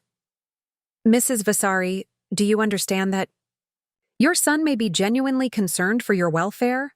That from his perspective, an elderly parent making sudden changes to long-established estate plans might appear concerning? The question was fair, and I considered it honestly before responding. I understand he may frame his actions that way, Your Honor, but I would ask the court to consider which explanation better fits the evidence. That I suddenly became incompetent, at precisely the moment my son sought control of my primary asset, or that I took steps to protect my home when I discovered plans to sell it against my wishes. A flicker of something, perhaps approval, crossed the judge's expression. Thank you, Mrs. Vasari. You may step down.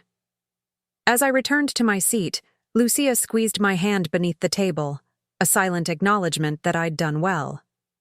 Next, the judge called Nathan forward.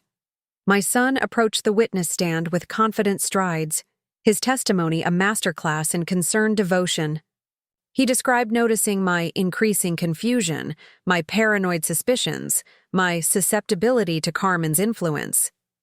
Each allegation was presented with perfect, regretful sincerity, as if his only motivation was protecting me from myself.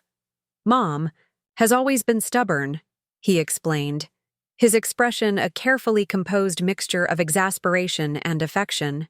She refuses to acknowledge that maintaining the villa is beyond her capabilities now.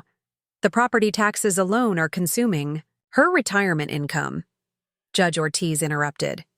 Has your mother experienced financial difficulties? Missed payments? Defaulted on obligations? Nathan hesitated. No, but that's only because I've been handling many of her expenses. The infrastructure of the villa is deteriorating. It needs significant investment that she can't afford.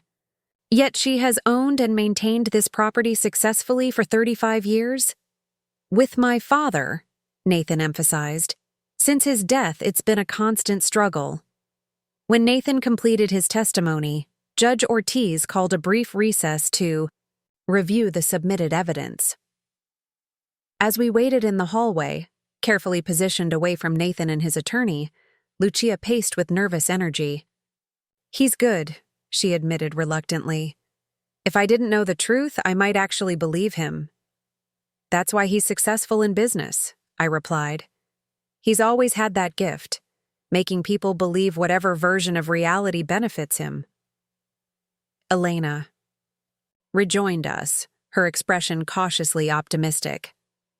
The judge is reviewing our video evidence and medical evaluations.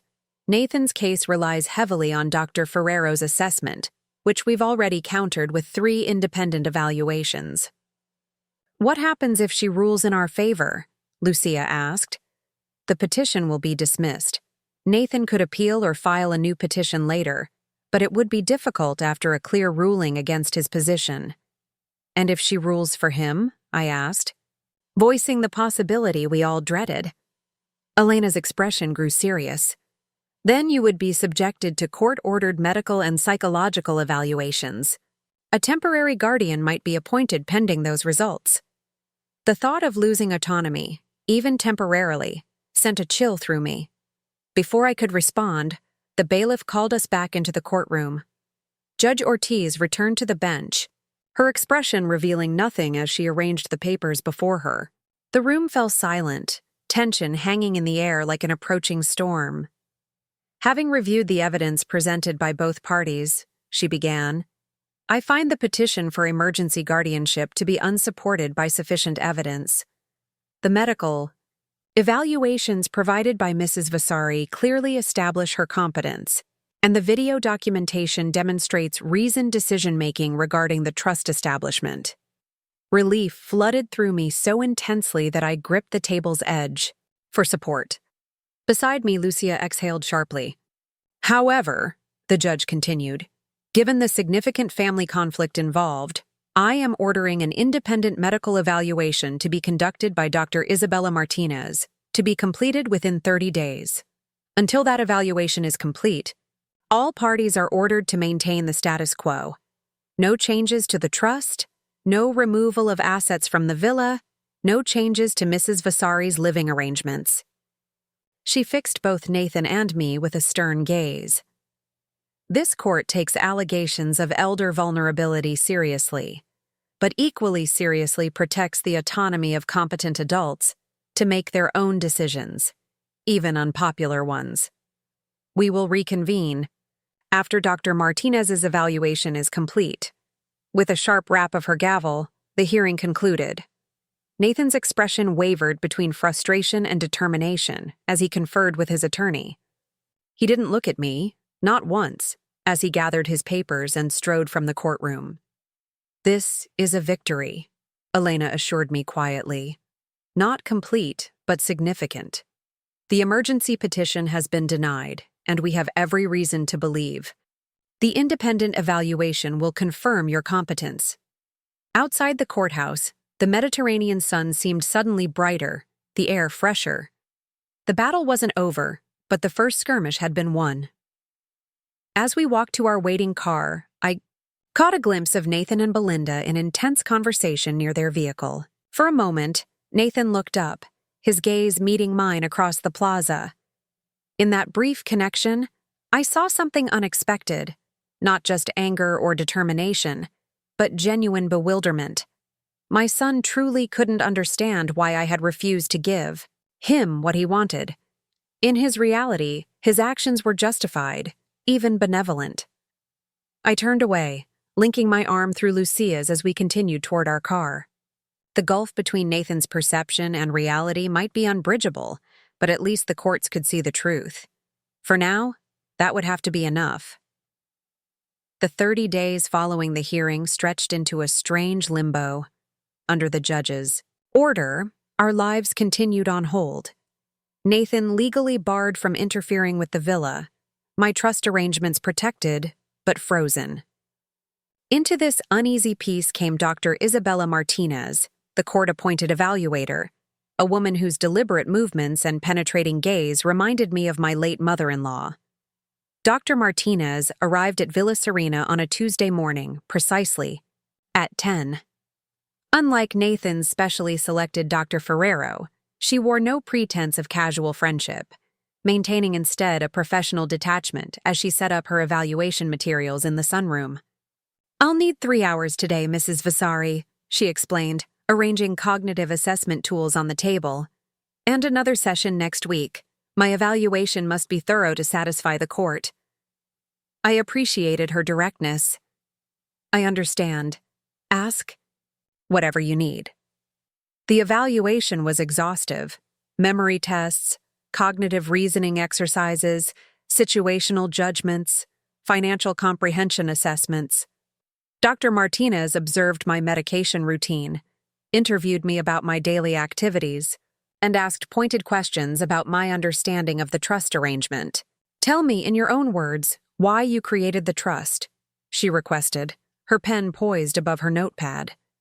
I explained the progression, from Nathan's increasing presence at the villa to my discoveries about his plans for selling it, from the manipulated medication to the pressure to sign over ownership. And you have evidence of these claims? She asked, her expression revealing nothing.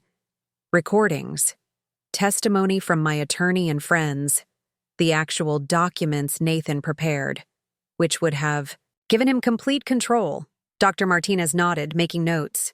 And if the trust didn't exist, if you could make any decision about the villa right now, what would you choose?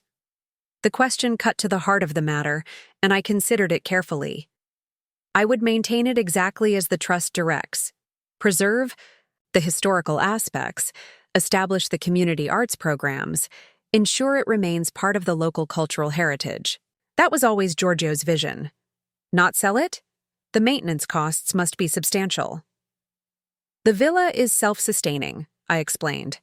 The olive oil production, the small vineyard, the seasonal rental of the guest cottage. These provide sufficient income. I've managed it successfully for 7 years since my husband's death. She made further notes before asking, "And your relationships with your children? Before this conflict?" I described the gradual distancing, Lucia's move to Berlin, and increasingly, perfunctory communication, Nathan's sporadic visits that became constant presence only after his business difficulties and the property value increase. "So the trust wasn't created to punish your son?" she asked directly. "No," I said firmly. "It was created to protect what my husband and I built from being destroyed for profit. Nathan is excluded because he planned to sell and develop the property, not because I wanted to disinherit him." When she finished, Dr. Martinez packed her materials with methodical precision. "I'll return next Tuesday at the same time. Please continue your normal routine. I want to observe your natural functioning, not a performance." After she left, Lucia emerged from the kitchen where she'd deliberately remained absent during the evaluation. "How did it go?" "Thoroughly," I said, suddenly exhausted. "She's very comprehensive." "That's good," Lucia insisted, pouring me a glass of water. "The more detailed her evaluation, the more clearly your competence will be established." I nodded, sipping the water.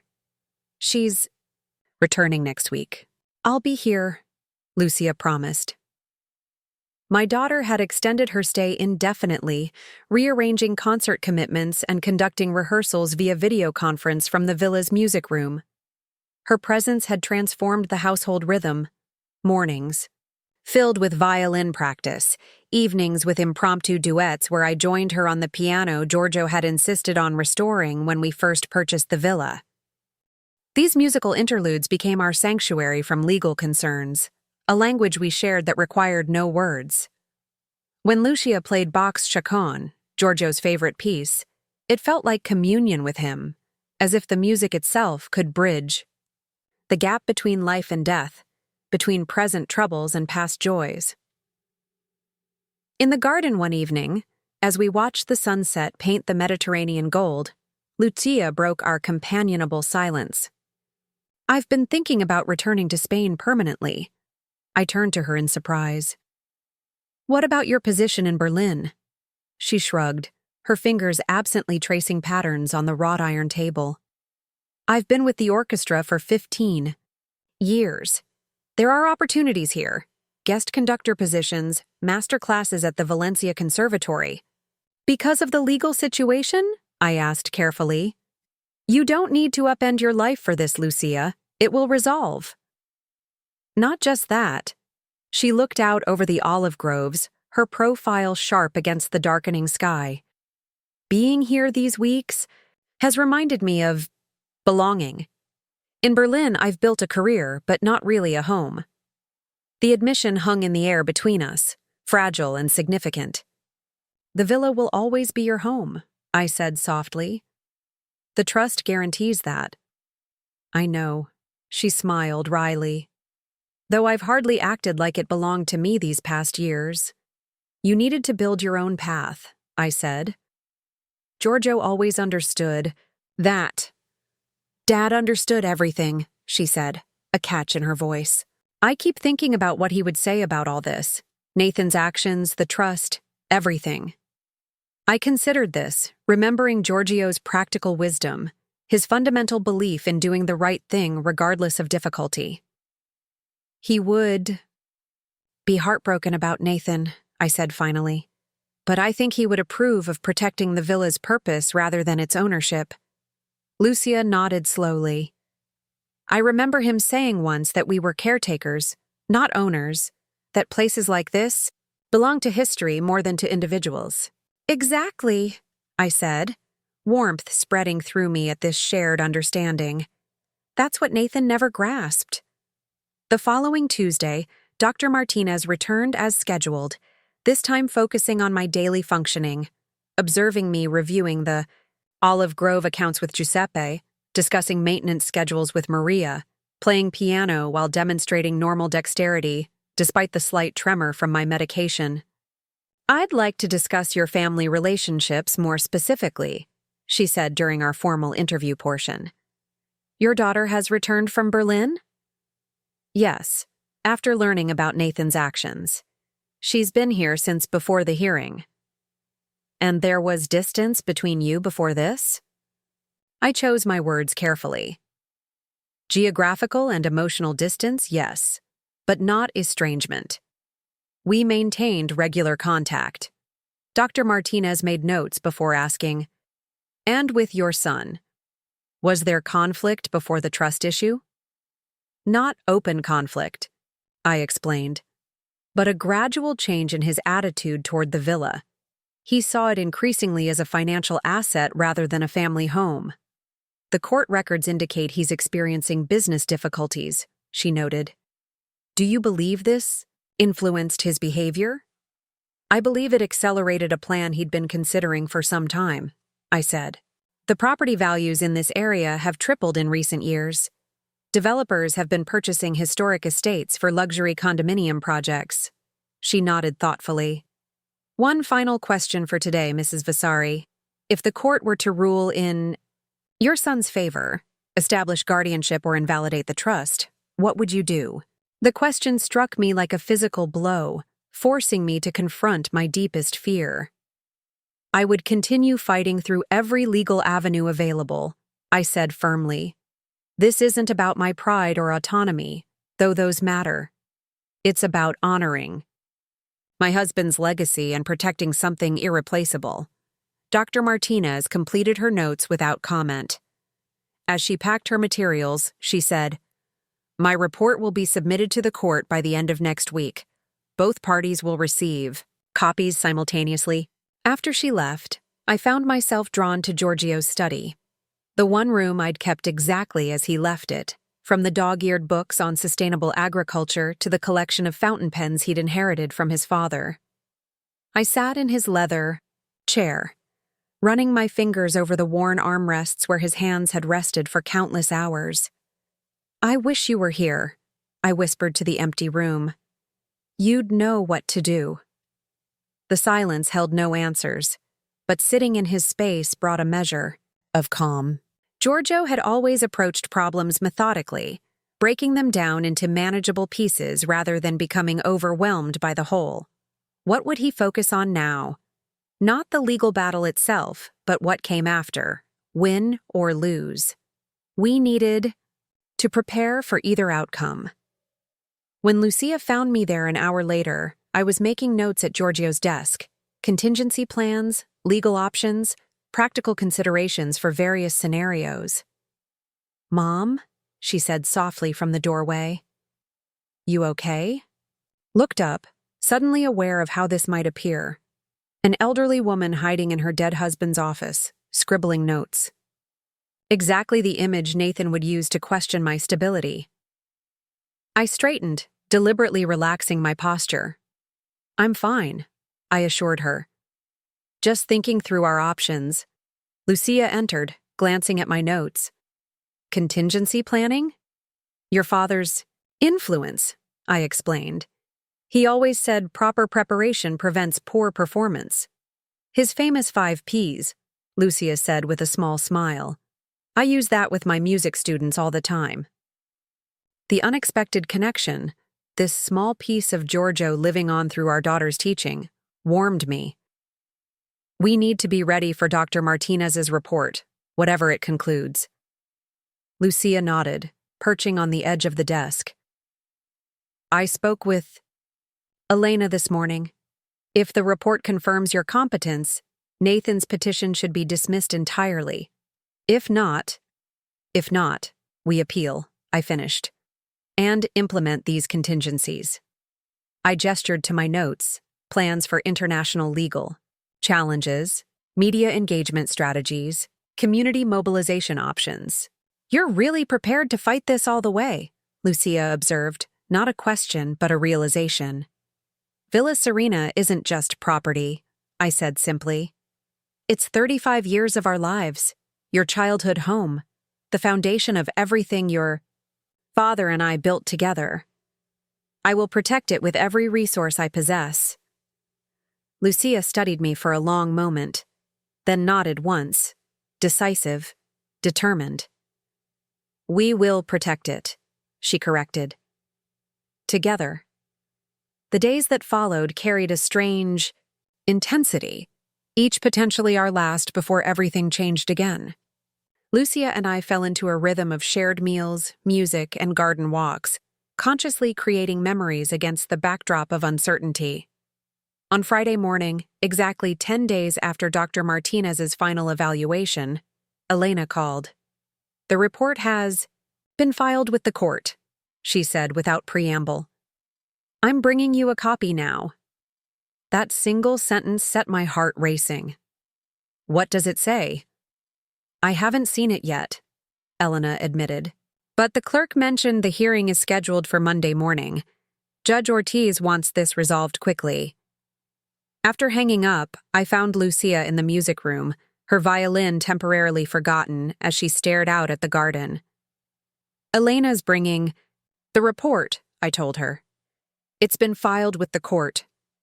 She nodded, her expression solemn. Whatever it says, we face it together. Elena arrived within the hour, a sealed envelope in her hand. The 3 of us gathered in the sunroom, the same space where Dr. Martinez had conducted her evaluation, as if closing a circle. Would you like me to read it first? Elena offered, her hand poised to break the seal. I shook my head. We'll all read it together. With deliberate movements, Elena opened the envelope and extracted the report, 15 pages of clinical assessment that would determine whether I maintained control of my own life. She placed it on the table between us, and together, we began to read. Dr. Martinez's report was meticulously detailed, dispassionately clinical, and devastatingly clear. Page after page documented my cognitive function, decision-making capacity, awareness of financial matters, and understanding of the legal implications of my choices. Her conclusion, stated in the final paragraph, left no room for interpretation. Based on comprehensive evaluation, Mrs. Margarita Vasari demonstrates no significant cognitive impairment affecting her capacity for informed decision-making. Her establishment of the Villa Serena Heritage Trust represents a reasoned, intentional choice consistent with long-held values and priorities. There is no clinical basis for guardianship intervention. Lucia exhaled sharply. This is everything we hoped for? Elena nodded, scanning the details. It's comprehensive and unequivocal. Dr. Martinez specifically addresses and dismisses each of Nathan's allegations.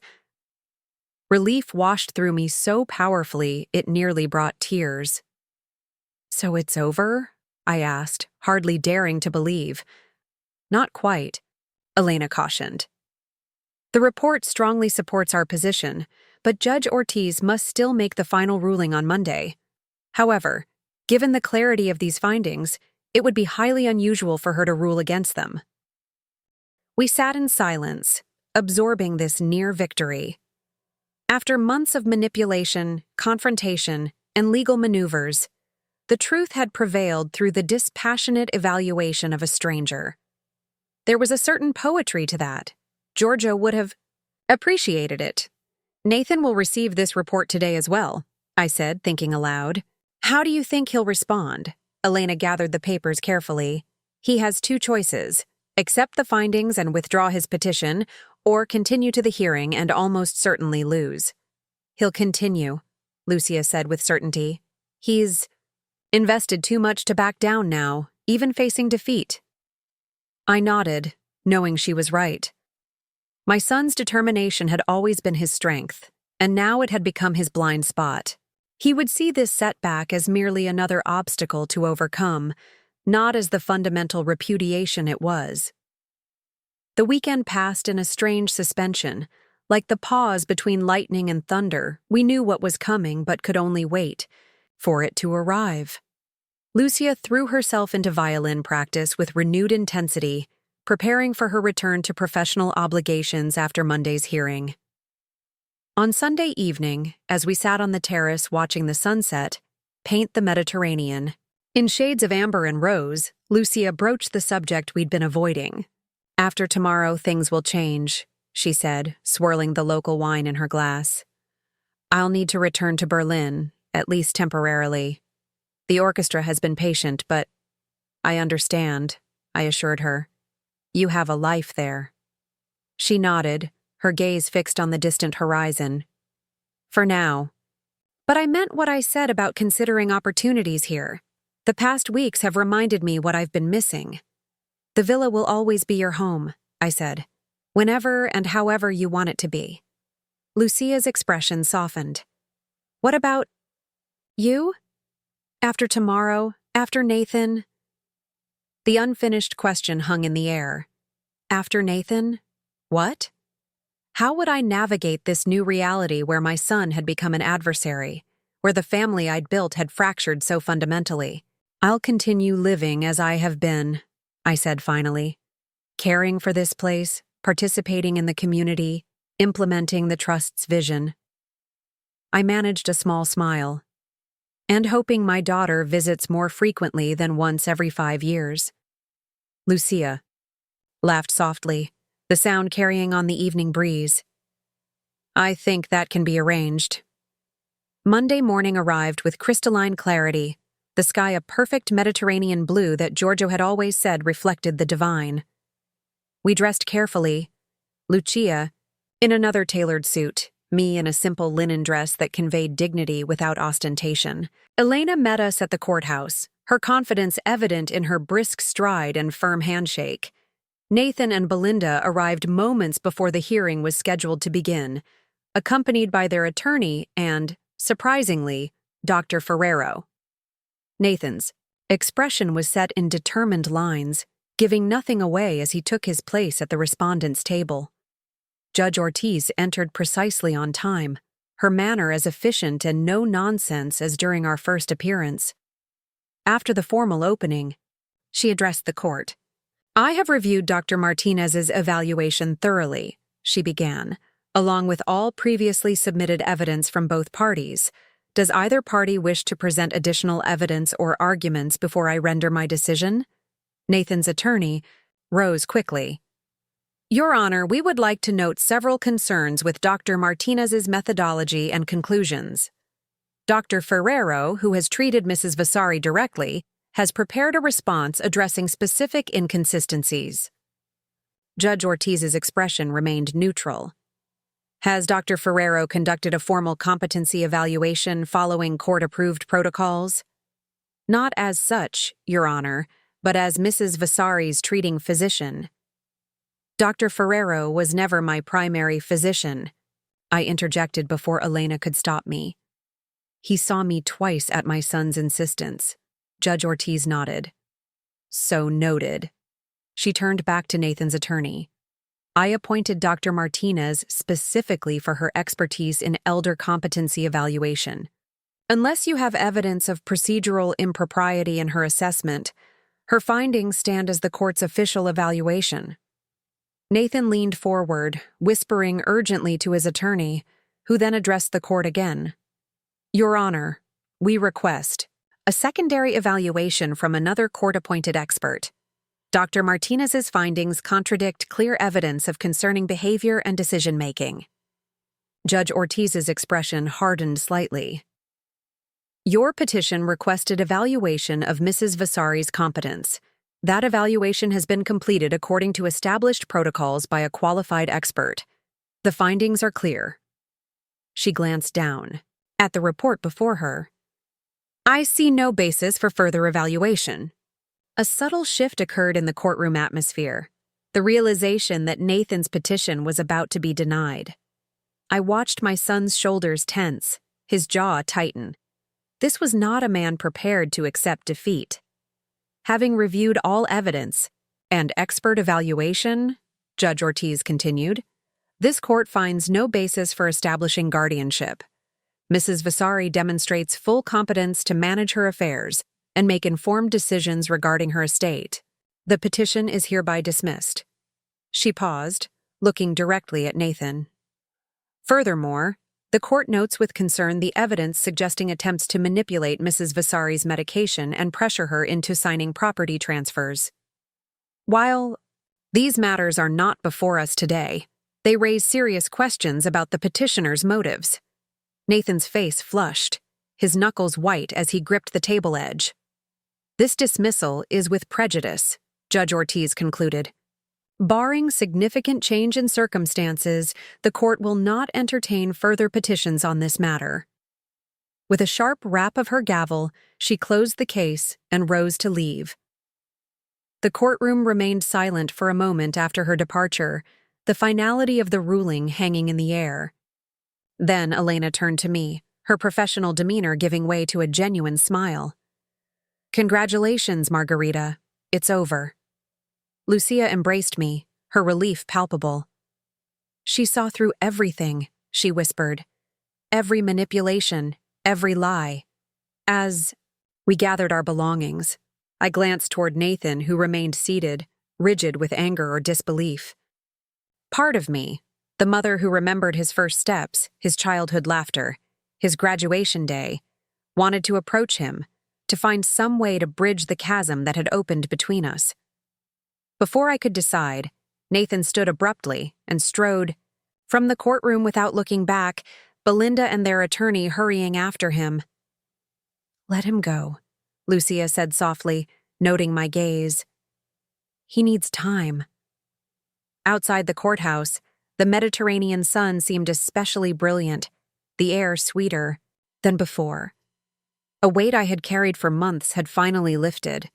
Villa Serena was secure, my autonomy affirmed, the truth recognized by the objective judgment of the court. What now? Elena asked as we descended the courthouse steps. Now, I said, we begin the work of truly implementing the Trust's vision. The cultural programs, the arts scholarships, the community connections, everything Giorgio dreamed of. The drive back to Villa Serena felt like a victory procession, though our only witnesses were the ancient olive trees and cypress-lined roads. As we approached the property, the villa came into view. Golden stone glowing in the midday sun, terracotta roof tiles weathered by centuries of Mediterranean seasons, gardens Giorgio and I had planted by hand now mature and thriving. Home, I said simply. Lucia smiled. Yes. Maria had prepared a celebratory lunch on the terrace, complete with champagne chilling in an ice bucket.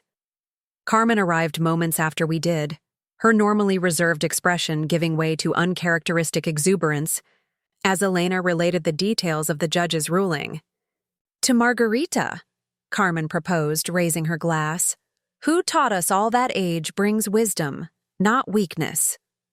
We toasted and ate, the conversation flowing easily from the court case to future plans, the music program Lucia was designing for, local children, the summer festival we would reinstate next year, the olive harvest beginning next month. It was during coffee that Maria appeared with an envelope. "Delivered while you were out, Senora," she explained, placing it beside my cup. I recognized Nathan's handwriting immediately. The table fell silent as I opened it, extracting a single sheet of paper. "What does it say?" Lucia asked, tension evident in her voice. I read it silently first, then aloud. "Mother, the court has made its ruling, and I accept that the legal battle is over. You have won, and the villa remains beyond my reach. I still believe you have been influenced against your own interests and against our family's rightful inheritance. I still believe the trust is a mistake that will burden you in your remaining years, but I recognize that further legal challenges would be futile. Belinda and I are returning to Madrid today. I have enclosed a key to the East Wing office where I left some personal belongings I was unable to collect before our departure. Perhaps someday you will understand that my actions were meant to protect you, not harm you. Until then, I think distance is best for all concerned. Nathan." I folded the letter carefully, placing it back in its envelope. No apology, no acknowledgement of wrongdoing, just a retreat and a final assertion of righteous intent. "Classic Nathan," Lucia said, her tone a mixture of anger and resignation. "Even in defeat, he can't admit he was wrong. At least he's accepting the ruling," Elena pointed out. "That's more than I expected." I nodded, trying to process the complex emotions the letter evoked. Relief that the conflict was truly over. Sadness that reconciliation seemed so distant. Hope that perhaps, with time, some healing might be possible. "What will you do?" Carmen asked gently. I gazed out over the property. The olive groves Giorgio and I had planted, the gardens we had designed together, the stone walls we had restored by hand. Villa Serena had always been more than a home. It was the physical manifestation of our shared vision, our values, our legacy. "Continue," I said simply. "Live, create, build what Giorgio and I always intended this place to be." As afternoon shadows lengthened across the terrace, our small celebration continued. Carmen shared stories from the early days when Giorgio and I first arrived, foreigners in a close-knit Spanish community, gradually earning acceptance through respect for local traditions and genuine integration. "No one thought you would last," she recalled with a laugh. "The Italian professor and his American wife, taking on a ruin. The bets in the village gave you 6 months before you fled back to civilization." Giorgio won those bets, I remembered. Smiling. He made the bartender at Cafe Martinez hold the money for a full year. When we were still here on the anniversary of our arrival, he collected and used it to host a thank-you dinner for everyone who had helped us. These stories, the weaving of past and present, the affirmation of continuity despite loss, felt like the true victory of the day. Not the legal ruling, important as it was, but this, the ability to remember with joy, to plan with hope, to move forward with purpose. As sunset approached, Lucia disappeared briefly, returning with her violin. Without explanation, she began to play Bach's Chaconne, Giorgio's favorite piece, the music he had requested in his final days. The notes rose into the evening air, carrying with them 35 years of memories. I closed my eyes, feeling Giorgio's presence in the music, in the garden he had planted, in the daughter who had returned home. The path ahead would not be simple. There was a son to mourn though he still lived, a trust to implement, a future to build that honored the past without being imprisoned by it. But in this moment, as Lucia played the final notes of Bach's masterpiece, against the backdrop of a Mediterranean sunset, Villa Serena felt exactly as Giorgio and I had dreamed it would, a place of beauty, creativity, and continuity. a sanctuary where the past was honored and the future welcomed. A home. After the music faded, I raised my glass once more. To Giorgio, I said softly, who taught us that what we build with love endures beyond ourselves? To Giorgio, the others echoed. And somewhere in the gentle evening breeze that stirred the olive branches, in the last golden light touching the ancient stone walls, I felt my husband's presence and his approval. The battle for Villa Serena was over. Its next chapter was just beginning. Up next, you've got 2 more standout stories right on your screen. If this one hit the mark, you won't want to pass these up. Just click and check them out.